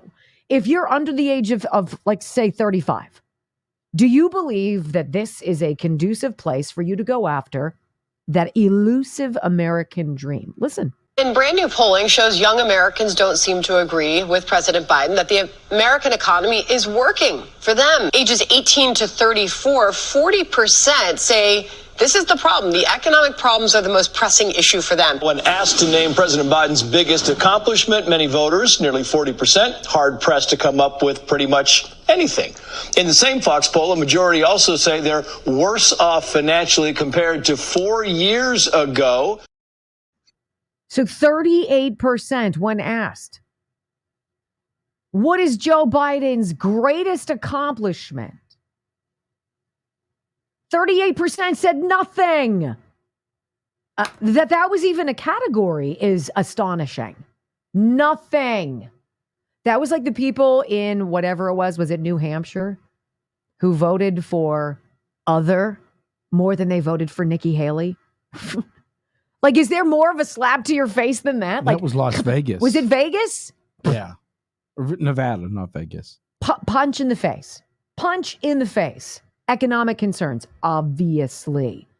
As Bloomberg points out, young people are the ones looking to launch, which is awfully difficult to do today. We have crippling inflation, high energy prices, housing shortage, high mortgage rates, millions and millions of illegal aliens competing for jobs. It deflates wages. Those illegals are also competing for housing, energy, and goods, which inflates their cost. And I'm so done with people going back, well, it's the pandemic. Well, the pandemic screwed everything up. No. The pandemic upended the economy when young voters were just entering adulthood, endangering their job prospects as businesses locked down and complicating their housing options as rents doubled. But when you've got people who are relatively affluent people who are working 2 jobs just to make ends meet, you find something out at food pantries. And you're going to listen now to a report. This is by WSAV in Georgia, talking about a neighborhood food pantry. And it ain't homeless people rolling out of the woods. It just isn't. Now, according to Help of Beaufort, there are 15,000 people in Beaufort County who are food insecure, and the line of people in need seems to be growing.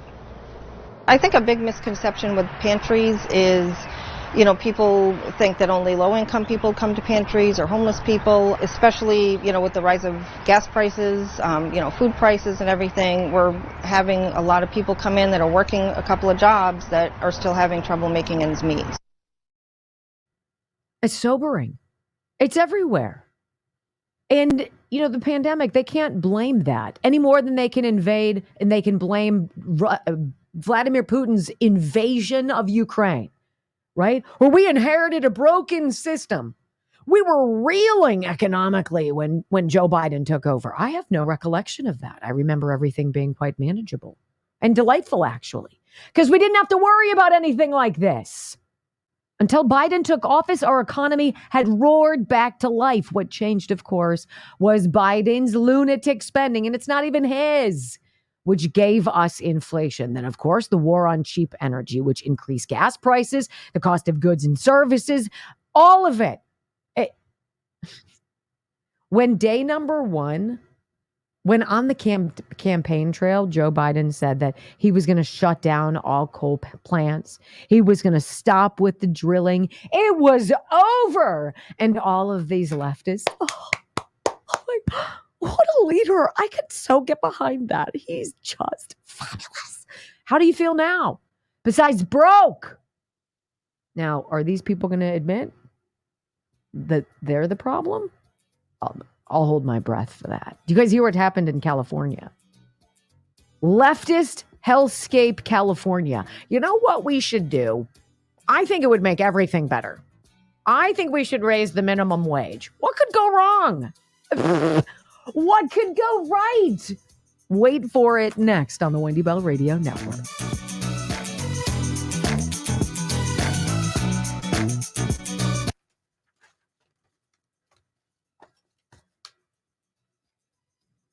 Worked wonders for my son. He was in the 11th grade and was knocked out cold during a basketball game. We were referred to Dr. Simkovich due to concussion he suffered and issues related to this. With Dr. Simkovich's intensive treatment program, he's recovered. He's now 21, going into his 4th year of college and then PT school. Thanks, Dr. Simkovich. How about this one? I had a traumatic brain injury in 1994 that left me severely disabled. And then another concussion in April, and I had to stay in a dark, quiet room that left me cognitively impaired. Like, how do you take care of your family? You can't work. So how long can you survive on disability? How long do you survive sitting in the dark by yourself, feeling scrambled? Like, I'm better than I've been in almost 30 years after treatment with Dr. Simkovich. I had complete recovery in an extremely short period of time. If you have a concussion, go to Dr. Simkovich. 412-366-3700, SimkovichConcussionInstitute.com. We talk about them because they work. It works. And that's enough for me. I'm done. Let's go. I don't want to suffer. Chronic migraine headache sufferers, 412-366-3700, SimkovichConcussionInstitute.com.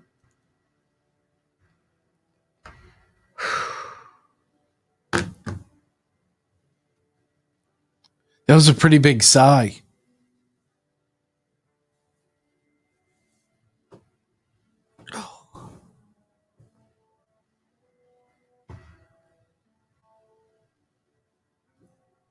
It's really odd to tell you these stories about, Generation Z with Generation Z at home. Like I listened how they talk, particularly the older boys. And I think everybody who graduates from college is scared to balls about what's going to happen. Well, they look at the job market. How's this going to, and I was in the job market in 1992, which was Bill Clinton. And I had a job before I graduated. I which was nice. went to graduate school, I think probably to stave off the reality. But because I'm fabulous, I got a pretty much scholarship. So, well, it's kind of a stretch, but it sounded really good, right? Yeah, I mean, like I said, I was lucky. I had a job before I graduated. So, aw, isn't that great? I guess Chris got the shaft. Yeah, Moonhead got the shaft. Moonhead. They all have the same little nose.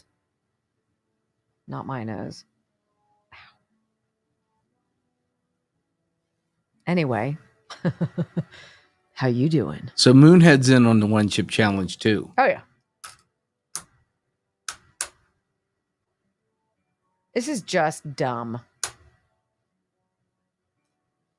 California, if you need a roadmap of how not to travel. Did I read that they had like a $220 billion deficit now? Yes, and they were up like over $100 billion. Yeah. And now I don't know how far. I mean, I think they've lost all that and then added onto it. So it's probably 150 to 200 billion. Where does that go? Oh, welcome to our sanctuary state.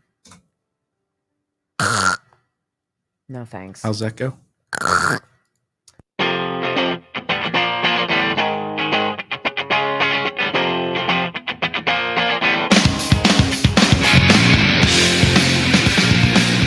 So I have this segment titled "Meanwhile ... in leftist hellscape California ... I just don't know if you could find a greater poster child for doing everything to screw people over. That would be more of an apropos example than California. I don't know. And if Gavin Newsom ever thought he had any kind of a political career that truly involved people and actual voting for him, give it up, dude. We lost you at the French Laundry when you were partying it up during COVID and everybody and his brother in California was locked down. You and Nancy Pelosi, wasn't she stepping over people to go and get her hair dyed? Yeah, whatever. How about this headline from the Washington Examiner today? California workers put on notice. What? I thought it was an idyllic dreamscape there. Social justice, equity, inclusion. They like us. It's Sally Field. No. Our cuts are coming with $20 minimum wage going into effect. So you've got all these California workers who have just been told, you know what? Now that minimum wage for fast food employees has gone up to $20 an hour, we can't afford to pay you to work a full shift. So is it really benefiting anybody? Of course not, because the obvious ideas are terrible. So California fast food workers getting a pay boost started yesterday, coming with some unintended consequences. You guys, it doesn't take a degree in economics. You cannot expect businesses to fork over more pay per person per hour without raising prices or cutting back services somewhere else. So all of us, you know what you're going to end up having is the entirety of California is going to be automated. Nothing says warm and friendly like that. Come talk to a robot. Come push a screen. It's where we're going after the state legislature, approved a law hiking the minimum wage for fast food workers to $20 an hour. Some companies have warned their employees that they will be scheduled for fewer hours as a result of the wage increase. The bill, which increases wages for fast food companies with more than 60 locations nationwide, has put some managers of these chains in a tricky position. Again, it's like my 37 miles analogy. Donald Trump goes to visit the body of a slain officer. He visits with the wife. He visits with law enforcement that is reeling. It's the right thing to do. You don't even have to think about it. It's instinctive. And then 37 miles away, you've got Biden, Clinton, Obama yucking it up, coming out of the floor. Oh, we raised 25 million. The difference, it's not complicated. It's not complicated. Somebody in Obama's lair, Clinton or Biden, should have been like, guys, this is stupid. Let's not do this today. The optics are horrendous. Is there not somebody with like financial planning prowess in the employ of the California system of suck that's like, look, hey, if we're gonna pay more, mandate more, money just doesn't come out of anywhere. There was the argument about COVID. Well, we're going to pass this big bill, the CARES Act. Makes perfect sense. $3.5 trillion. That won't change our way of living. Like what? Which is why you and I and every other common sense conservative out there, who, by the way, should rule the world because we're the only ones who seem to know what's going on. We're like, wait a minute. You want to pass this monstrosity that's 2,700 pages that nobody has read yet, that Nancy Pelosi is going to laugh about and say, you'll have to pass it to see what you know, right? That Mitch McConnell stands next to as it's wrapped with a holiday bow on a freaking dolly because it's so damn tall, page by page. It's as tall as Mitch McConnell, and they want to take a victory lap. Oh, bipartisan. We're going to pay a bunch of people to stay home and get drunk and high and never come out and emerge. It's going to be the beginning of the end of civilization for the United States. Let's sign up for that. I'm not an economist. I do pay bills. I go shopping. I know it sucks out there. I watch my children suffer as they plan to march forward into adulthood. I want you to hear this real fast. Do we have time, Brock? If you say it now. Go. It's one of the highest minimum wages in the country, and the first time state lawmakers have mandated a minimum wage for just one industry. Supporters say it's time for the billion-dollar corporations to pay a living wage. How's it going? But many franchise owners, like Jessica Diambra, who runs 11 McDonald's around LA, say the law puts an unfair strain on their businesses already operating on slim margins. Do you feel targeted, that it's specifically for fast food? Yes, and I think people just don't realize that. They see this big McDonald's brand and just think, oh, they've got all the money in the world, and it's just that's not at all how it is. McDonald's, Chipotle, and Starbucks already saying they plan to raise prices to offset the rising labor costs. Pizza Hut preemptively laid off 1,200 delivery drivers like Michael Ojeda. I was very frustrated. A lot of us got our jobs taken from us. He was let go after 8 years. Well, what's the point of the raise if you don't have a job anymore? Boom! What's the point of the raise if you don't have a job anymore? Why do you vote Democrat? You get the same result every time. You know what? You're not allowed to ask questions. You're not allowed to be skeptical. This is a fascinating conversation. On the flip side of this break on the Wendy Bell Radio Network.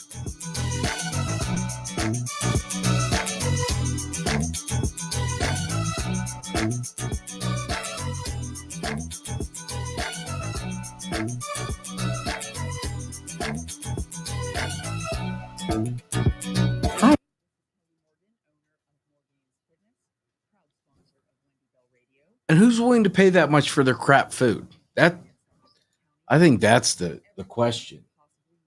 So they're going to put people out of work. They're still going to raise the price. And they still expect you to pay $15, $20 for a McDonald's meal. I don't want to pay $5 for it. It's garbage. Well, their breakfasts are pretty good. But it's not like it's a real hamburger. It's garbage.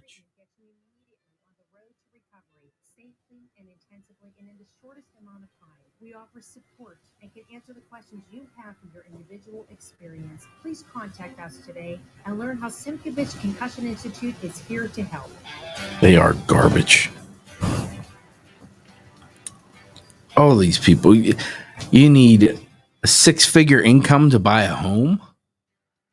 And then I was watching the Fox report when they were doing it live, and the excuses, even Fox comes out with, well, nobody's selling their house because no one wants to go from a 4% interest rate to an 8% interest rate. Of course, no one's selling their house. Inventory's low. Well, quit letting BlackRock buy them all in cash.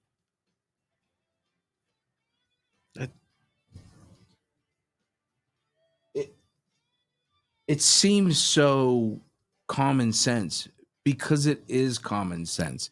It's common sense to say, I could afford X 4 years ago. I can't now. What's the same? What changed? You shouldn't have to get a second job to eat at McDonald's. Oh, for heaven's sakes. Not to mention everything's getting smaller. Right. Like, why even go? Darius, I think the market is going to crash. And I think that's going to affect a lot of people too, because you're going to have all these people who now, because the market crashes, who couldn't afford their house, are thrown out on the streets in foreclosure, and you're going to need cash and people. And who's going to come in? The people with cash. And then what are they going to do? They're going to rent. And you're not even going to have the credit rating because you just lost your home to probably even get a rent. I mean, they check your credit to rent. That's why I want the she shed. Oh, you just want to have protection. Yeah. No, that's all I'm going to be able to afford. Oh.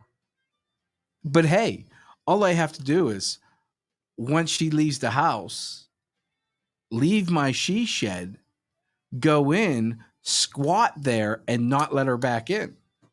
And it's now my home. How are you going to get in with Murphy there?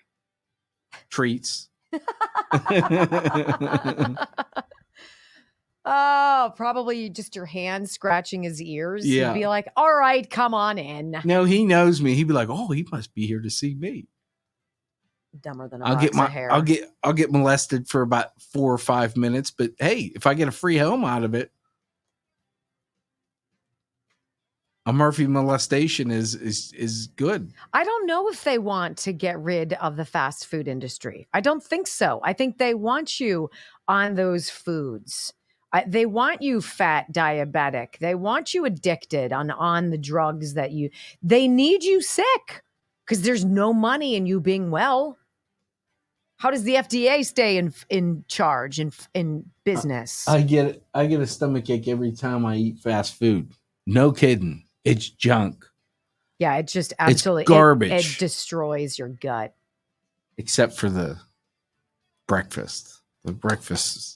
Every once in a while, McDonald's breakfast. What would I eat if I had fast food? Taco Bell. That was garbage before. I would eat Taco Bell. I like any day of the week. I like Chipotle. Is that how you say Chipotle? Can't afford to eat there very often, so I don't have to know how to say the name. My God, it's expensive. It is. Try having 5 Utes. Oh boy, here we go. You should have got a hobby. I did. Uh-huh. It was called a TV? No, it was called Nursing Babies. Well, I'm saying before that ever happened. Get a TV. Watch some TV for God's sakes. You're a weirdo. Get a hobby. But I like the way Brock says it. Hobby. Right? That's what it is. The Zealy. It's the Zealy. Can't take the Zealy out of the man. Wow. Take the man out of Zealy. I'm referring to Zelienople, Pennsylvania, which, by the way, is an absolutely charming zip code. What a nice city. I wouldn't town. I wouldn't call it a thriving metropolis. Oh, it's gotten big.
Concerted effort to see if I can, in the course of a show, as we go through a bunch of different ideas and we play different audio sound bites for you and I read different stories, that I kind of try to come back and go full circle with it.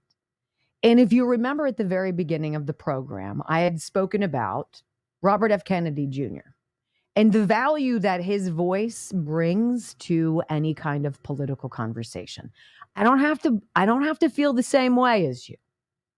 We can have different priorities.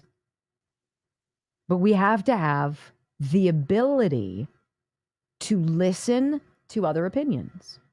And he was saying the biggest concern, the biggest threat to democracy is the overt attempt by this Biden administration to silence specifically its political opponents, to prevent him from being on a ballot, to prevent him from getting Secret Service protection, to prevent him from being a part of any debate, just refusing to have conversations. That is the sign of weakness.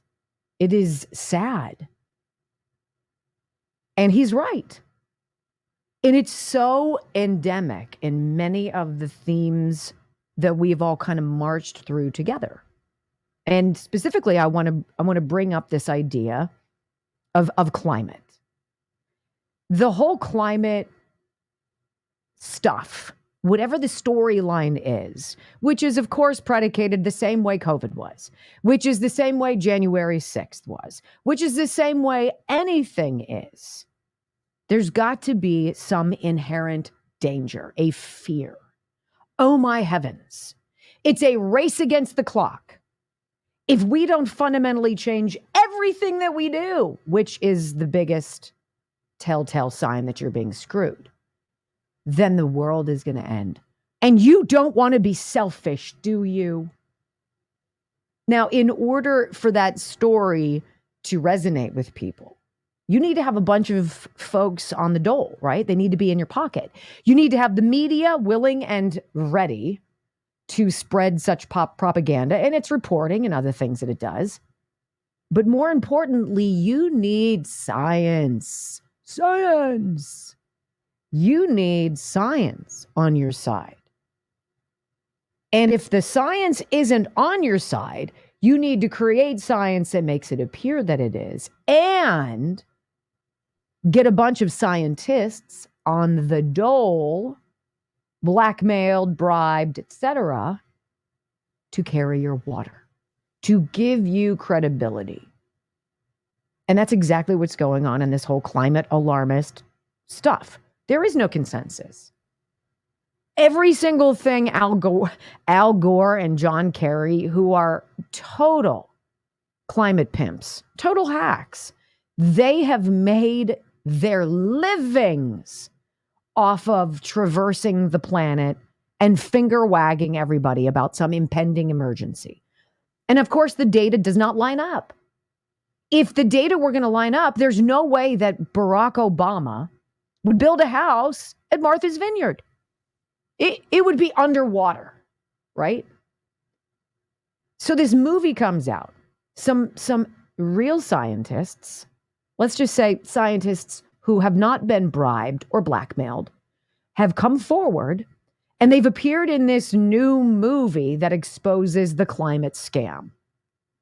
So what do you think the scientists who are on the dole, who are in the pocket of the left, who want to pants on fire you into making sure you drive an electric car, giving the government the control over your thermostat, changing fundamentally everything that you do, get rid of that ceiling fan. What the hell are you doing with that? The microwave. Oh no, right? Your stove is caught. They need these people are coming out with knives, with pitchforks to try to skewer all of those voices saying, don't believe in this climate emergency. This is where we are. I'm going to pick up the story from the Epic Times. Great subscription if you haven't done so. Here's your headline. Climate alarmists battle to censor film exposing climate crisis scam. Again, if you're Joe Biden and you're good at what you do and you're not a dirtbag, and you're not doing awful stuff, and you're not lying about it every day, right?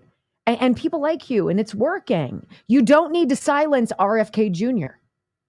because people will find you, and they will vote for you.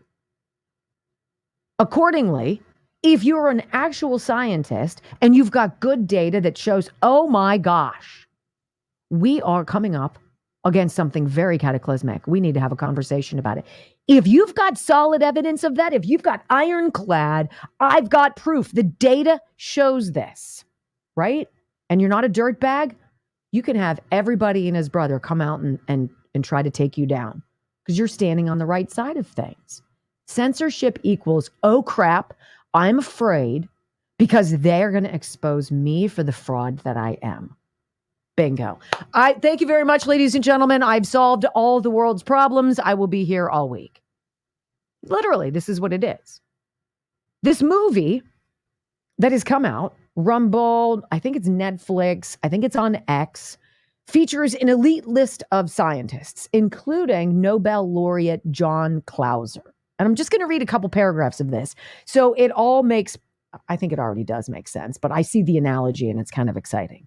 It's been a little over a week since Climate, the movie, a documentary produced by Thomas Nelson, directed by Martin Durkin, was released on Vimeo, YouTube, Rumble, and some other platforms. And already it has garnered millions of views, thousands of reviews.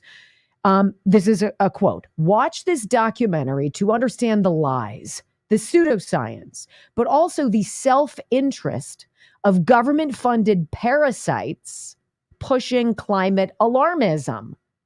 This is the founder and the leader of the People's Party of Canada. Her name is Maxime Bernier.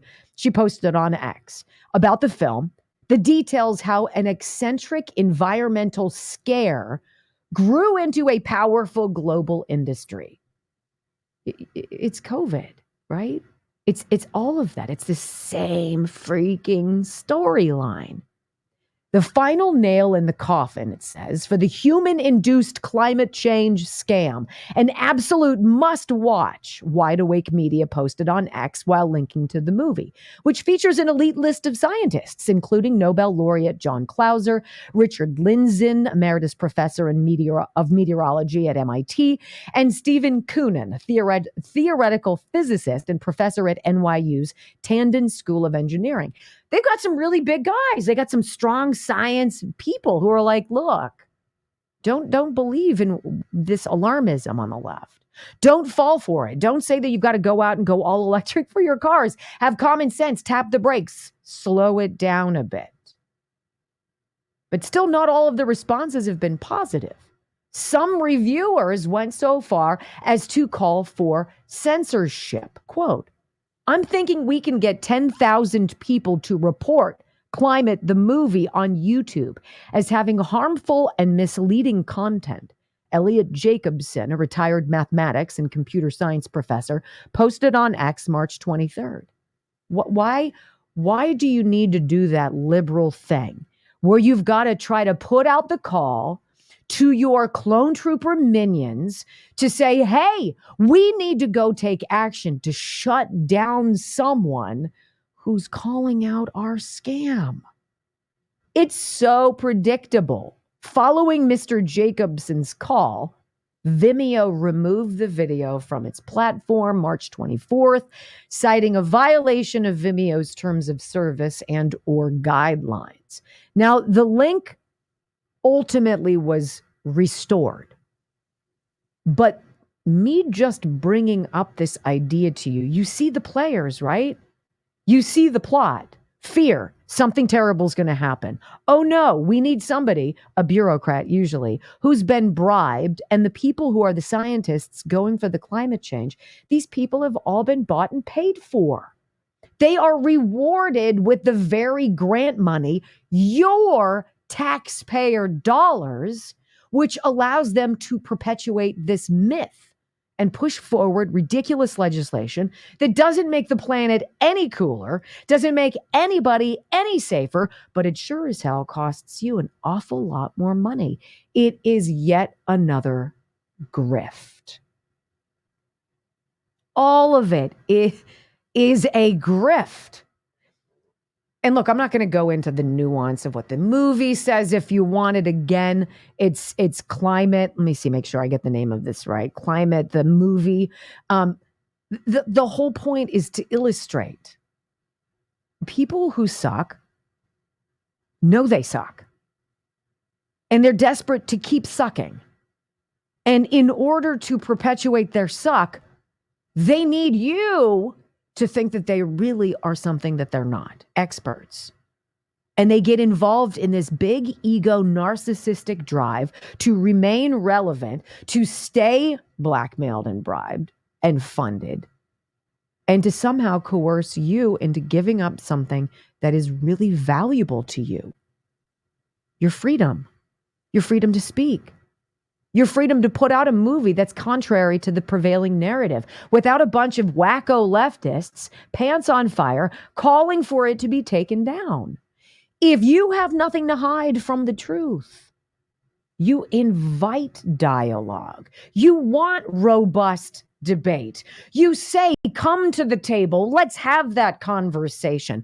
When you are a scam, a fraud, a dirtbag, anybody who pushes back against you is a threat that must be neutralized. Enter censorship. I know. I put it all together myself at 4 a.m, right? It's impressive. Do not go anywhere, ladies and gentlemen. Coming up, who is a bigger threat to democracy? The soundbite from RFK Jr. I've been alluding to the whole show. Coming up next on the Wendy Bell Radio Network.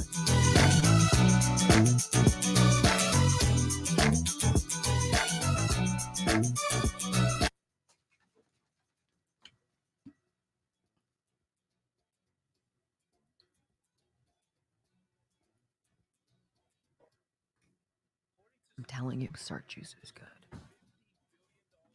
Preemptive potty. Well, you don't have time. I know. I'm sorry. Even though I told him yesterday that we were doing this. Whatever.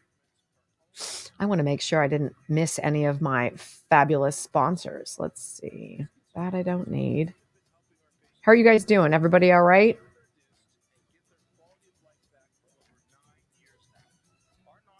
It's a lot of talking, isn't it? I talk a lot.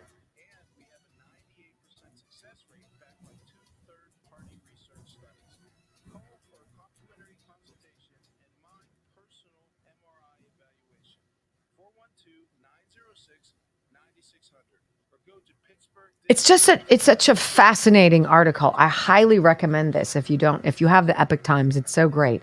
It's called Climate Alarmists Battle to Censor Film Exposing the Climate Crisis Scam. I just want to be told the truth. Right?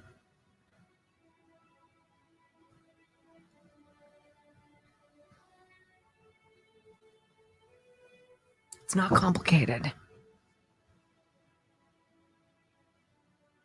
It shouldn't be.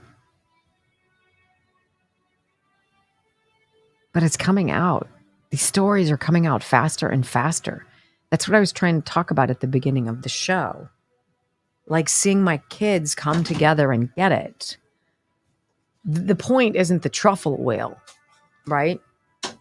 The point is being together. Brock, shut up. I said no. I saw down. your head and you threw it back in exhaustion. I sat and you thought that down. I didn't see it. Look at me in the eye and tell me you didn't.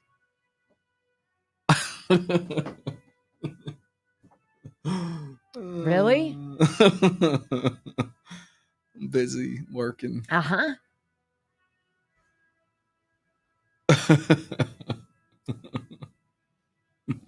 I'm on to you. You just lied to me. That's unfortunate. I did not. You sure did. No. That is what we call a lie, yo. That's what a lie looks like.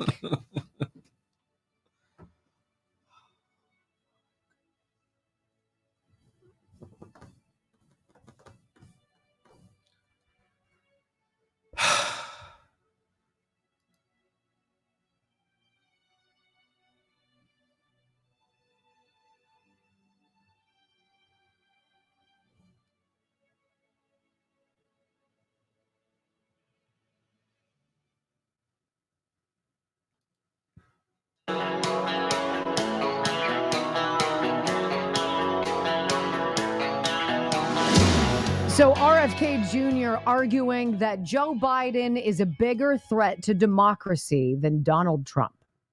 I think this is obvious. And I think it's hilarious that he does these things on CNN.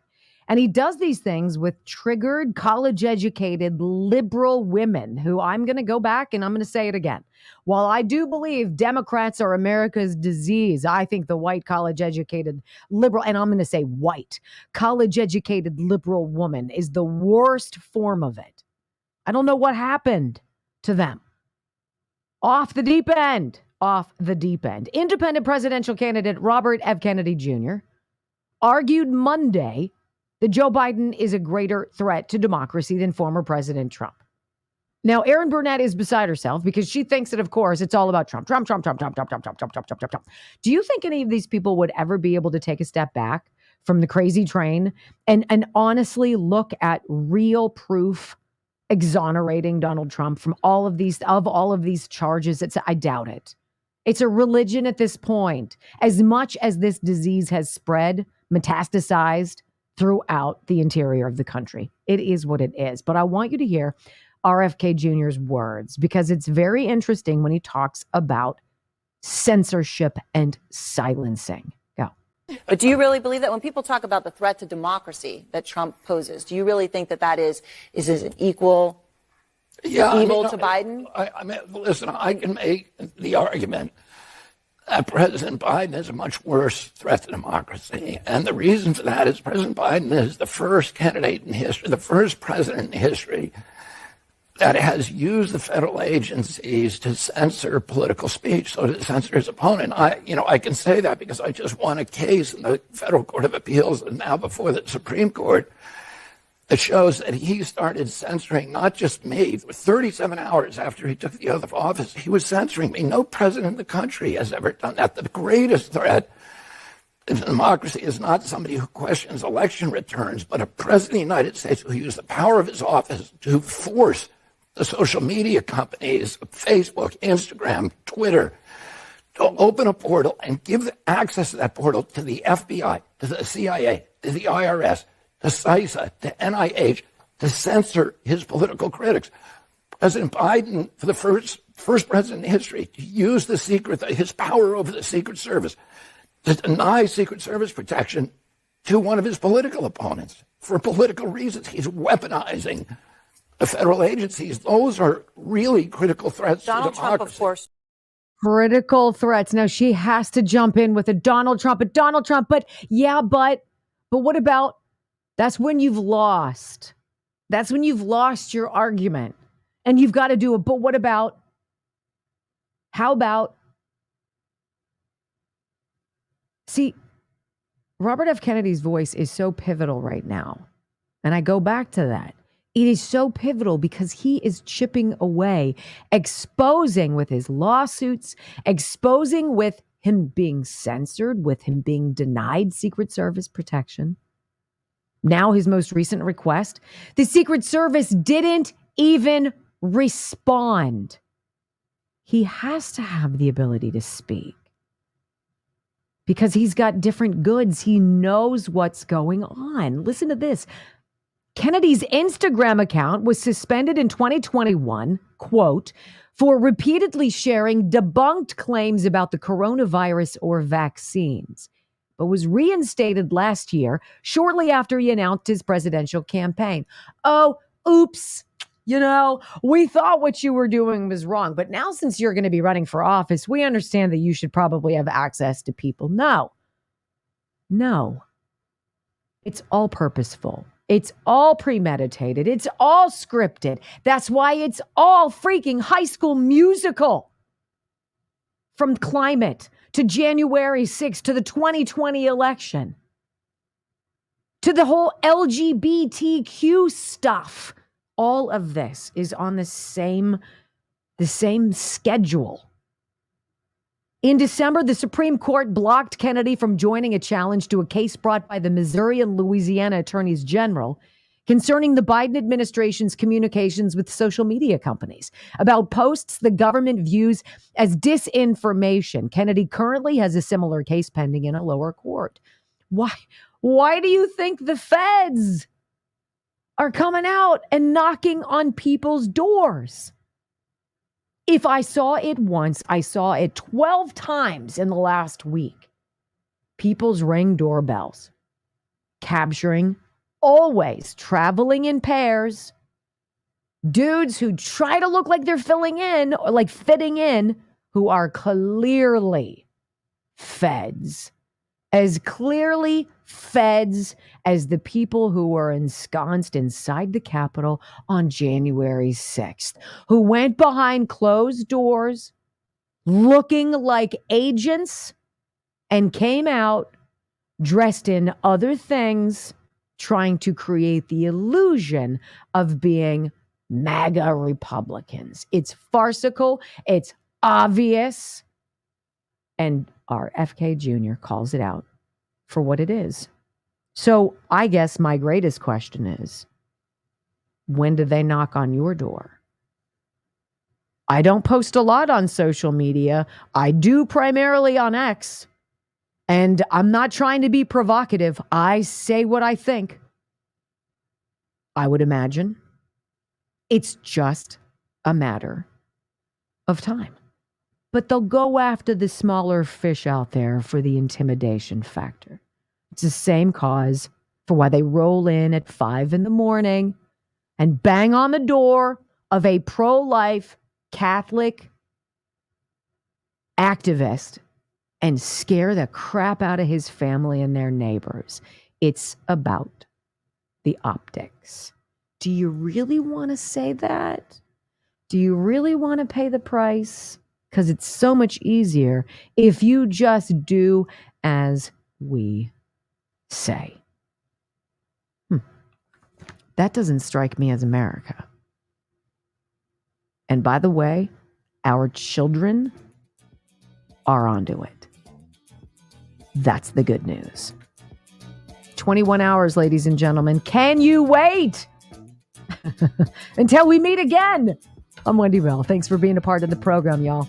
Peace.